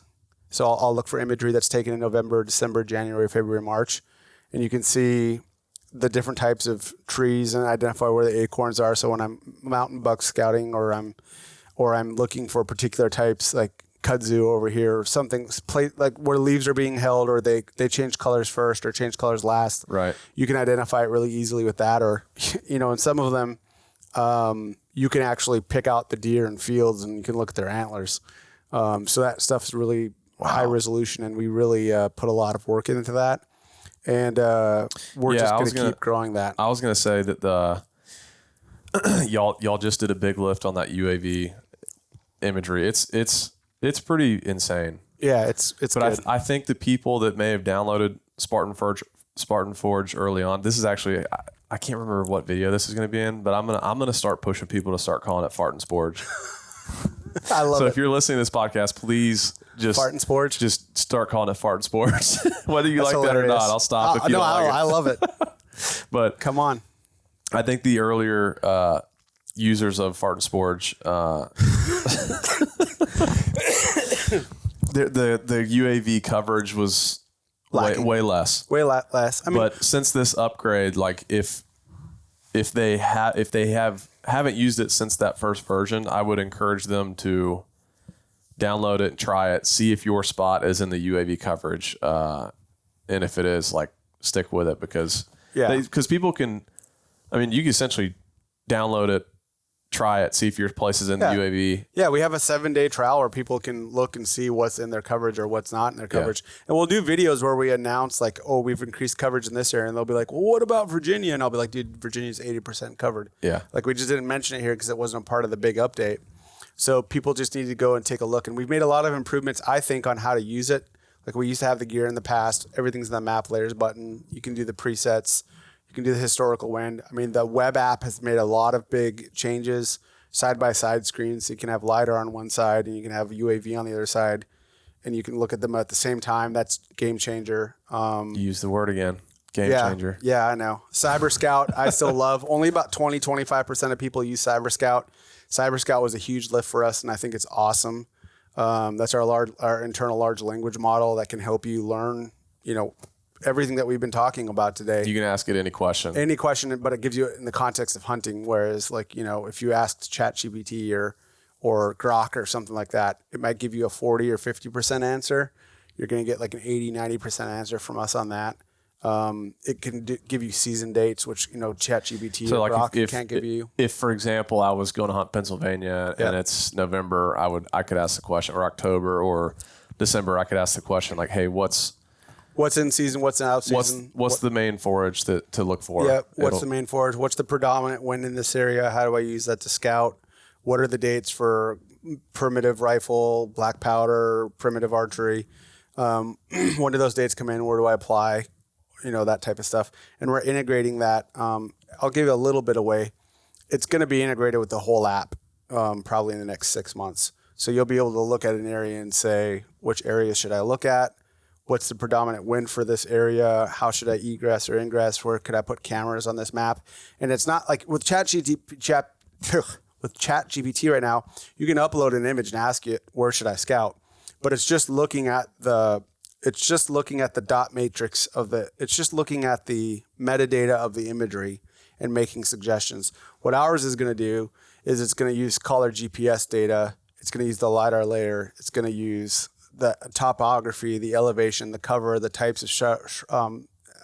of plants, what's planted in the fields, what's planted on this hillside, what kind of types of trees are out here. It's going to take all of that information in and then start making recommendations. And we're not doing that though to give people like an easy button. Like it's going to tell you, here's why we're recommending these things. Now, what you have to do, it would be no different than like we're friends. I can call you and ask you, what should I do? Hey, what are your thoughts on this strategy? Yeah. What it can do is the same thing, but then it can explain it to you so you don't ever have to ask it again. You can just start learning on your own. It's a tool for people like young hunters who are getting into it. Maybe there's not a dad in the home. Maybe no one in the home has ever hunted. They just know they watched Lee Ellis on a Seek 1 video and they want to go out and get after it. It can help them get over that initial hurdle of like, I don't know what I don't know. Like, what is poundage? What's MOA? What do I need to know when I'm, what do my grains, my arrows need to be? What does the setup need to be? That type of thing. To just educate people in that way. And then we've got some really sexy stuff in the next couple of years that we will be putting out. And for me, it's just a matter of time. Like people are like, well, why haven't you added Wisconsin yet? Or why haven't you done this feature yet? Or why haven't you done this? And it's because you guys have built it yourselves internally. It's not being farmed out to Pakistan. Correct. Yeah. And we are, I believe, the only. Are most of the other apps farmed out that kind of stuff? The last time I looked into it, which was like 18 months or 2 years ago, all of them are done overseas. All of maybe a small bit is done, but the only thing generally with these companies that is stateside is the staff and the marketing team. Otherwise, they're farming this stuff overseas. Right now, our app is 100% built in America by Americans. Most of us are hunters. Maybe 20% of the company aren't hunters. And what that does for me is it's two things. The positive side is I get to say I have an American company built by Americans for Americans. We don't harvest your data. We don't do X, Y, or Z. And the feature set grows as we grow as a company. So people are like, well, you don't have this, or this, what Onyx has. It's like, well, Onyx has been around for 15 years. They've done tons of venture capital and they've got hundreds of millions of dollars to play with. I've got what I made last year from sales. And I'm hiring Americans with that, building things with it that way. And for me, I'm making a bet on what the consumer wants. And I think what hunters want is to know that their product's being built by people like them and it's being built for them. It's not being built for a black number on a sheet. It's not being built for a venture capital group. It's not being built for some, investors from Sweden or something like that, or investors that if you looked into them, you wouldn't like what you read about them. Yeah. It's being built for hunters by hunters. You told me about that. Can't really elaborate on that. Yeah, I won't, because I think people should do when I buy a product, I look into who built it, where's it come from, who's it being built for, and where does the money go. I'm not saying everyone needs to do that, and I certainly don't do that with everything, but for the products that mean things to me, I look into it. Like, where's my truck being built? Where's this being built? So we do all of that, and the bet that I'm making is as we grow, and we are growing, we've grown a ton in the last year, that people will realize we're using our excess revenue to buy more imagery, to build more features, to hire more Americans, to do more work internally. And I'm making a bet that the hunter, at least a fair subset of them, appreciate that attack instead of me going out to a bunch of venture capital groups and raising, $100 million and letting go of most of the control of my company. Yeah. And now the taxidermy is coming down and there's pride flags and there's BS and there's all of this other shit that you have to do once you're a corporate entity. We're never going to have an HR department. We're never going to take venture capital money unless the only way I would only do that is if they are God-fearing Americans that believe in the Bill of Rights and they want to see a product that is built in America by Americans where the CEO of the company will get on social media and tell people to stop whining because that's the company we're always going to be. Yeah. And if I run this experiment and it doesn't work, well, then I get to sleep at night and look at my kids in the eyes. I can get behind that. So That is what it is. So we're running the experiment. It's working out for us so far. We're growing well. We've got a lot of opportunities on the horizon. It doesn't come without its hiccups. There are people out there that don't want to see this experiment succeed. And one day I'll talk about that, but for now I can't. And I'm going to run the experiment and keep surrounding myself with people that I love and I want to work with and that I think are doing the right thing no matter what. And I think you and Drew are those people. And, that's the experiment I'm running. So. Well, likewise, friend. Yes, buddy. That's why meeting you, that we wanted to lock arms and go down this road with you. Yeah, and I appreciate it. You're a rare person that you can meet and almost immediately pick up and be like, this is a good-hearted man. I aspire to be. I've got a lot of problems of my own, but I aspire to be. We all do. Yeah, and I hope positively for the future, my friend. Yeah. Do you have TISM? When I was a kid, I was diagnosed with Asperger's. Okay. Which I think they're calling TISM now. Okay. But mine's not that bad. So you're like, have you seen the movie The Accountant? Yes. You're kind of like that guy. I wouldn't say I'm like that guy. I would say I'm more like, I don't know who I'm more. I'm functioning like when I was a kid. Like I have things that I've never talked about. Maybe I've told you about one or two. You've told me about one or two of them that just totally derail me, and I can't concentrate or think. Yeah. And I do things I've never talked about this before. I still I have a problem with stimming. Sometimes when I'm under a lot of pressure, I'll start to like cough. That's one of my problems. I think I have some of that too. Yeah. So I've had that. When I was a kid, they tried to medicate me, and thank God my mom turned it down because my other friend who got diagnosed at the same time, they put him on speed, and I forget what it's called, Ritalin. Yeah. I remember the two of us were getting looked at by the social workers in the school at the same time, and both of us, him and I were talking in the background, and they put him on Ritalin. He became a drug addict because it's speed, and when the speed doesn't work anymore, then you look for more speed. Sure. And it really messed him up and jacked him up. And for some reason, my mom said no. I'm not sure why, but she didn't. And it worked out for me. But I mean, I've got some things that really are hang-ups for me that they can send me off. But my wife has helped me a ton in the past 7 years. She knows some of my issues.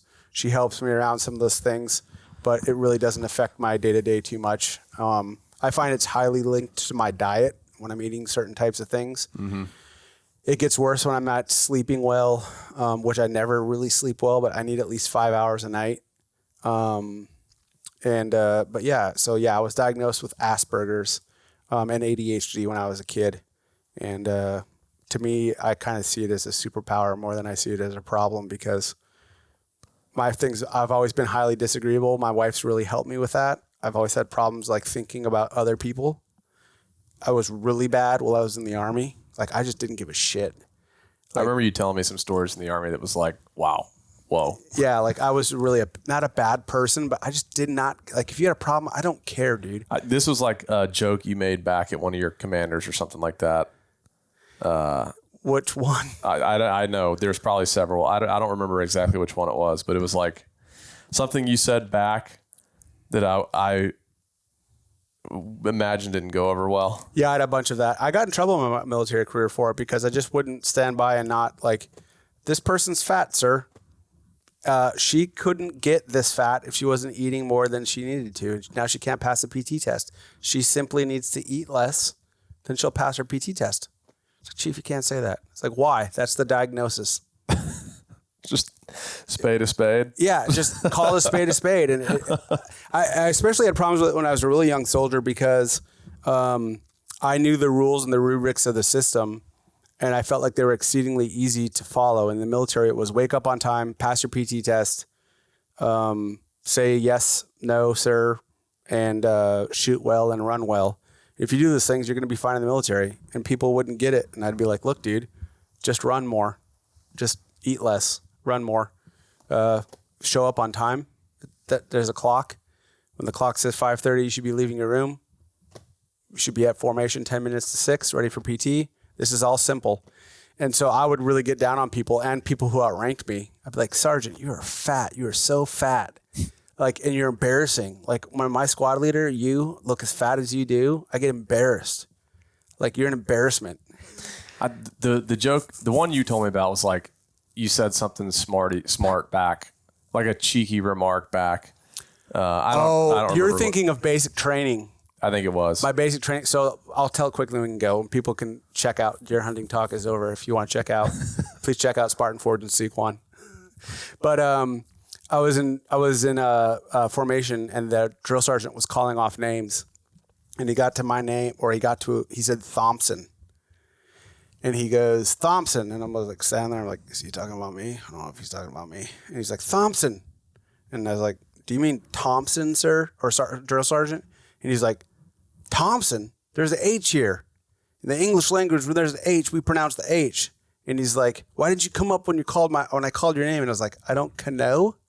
And he just dropped me right there, and like 8 drill sergeants surrounded me and just were like jacking me up. And I was doing, and I was like front back goes, flutter kicks, push-ups. They just smoked me for like 2 hours. That was the one I was thinking of. I quickly learned to shut my mouth in that regard, but I didn't shut my mouth in other regards. And it really wasn't until I was like 30 or 35. And it was my wife was like, you've got to think about, like, my wife gets me in a way that most people don't. She's like, you have to think about other people. And so now I worked really hard on doing it for like 5 years. And now it's become kind of second nature, and it's probably overcorrected. I think about being in people's shoes probably more than I should. So I've overcorrected on that.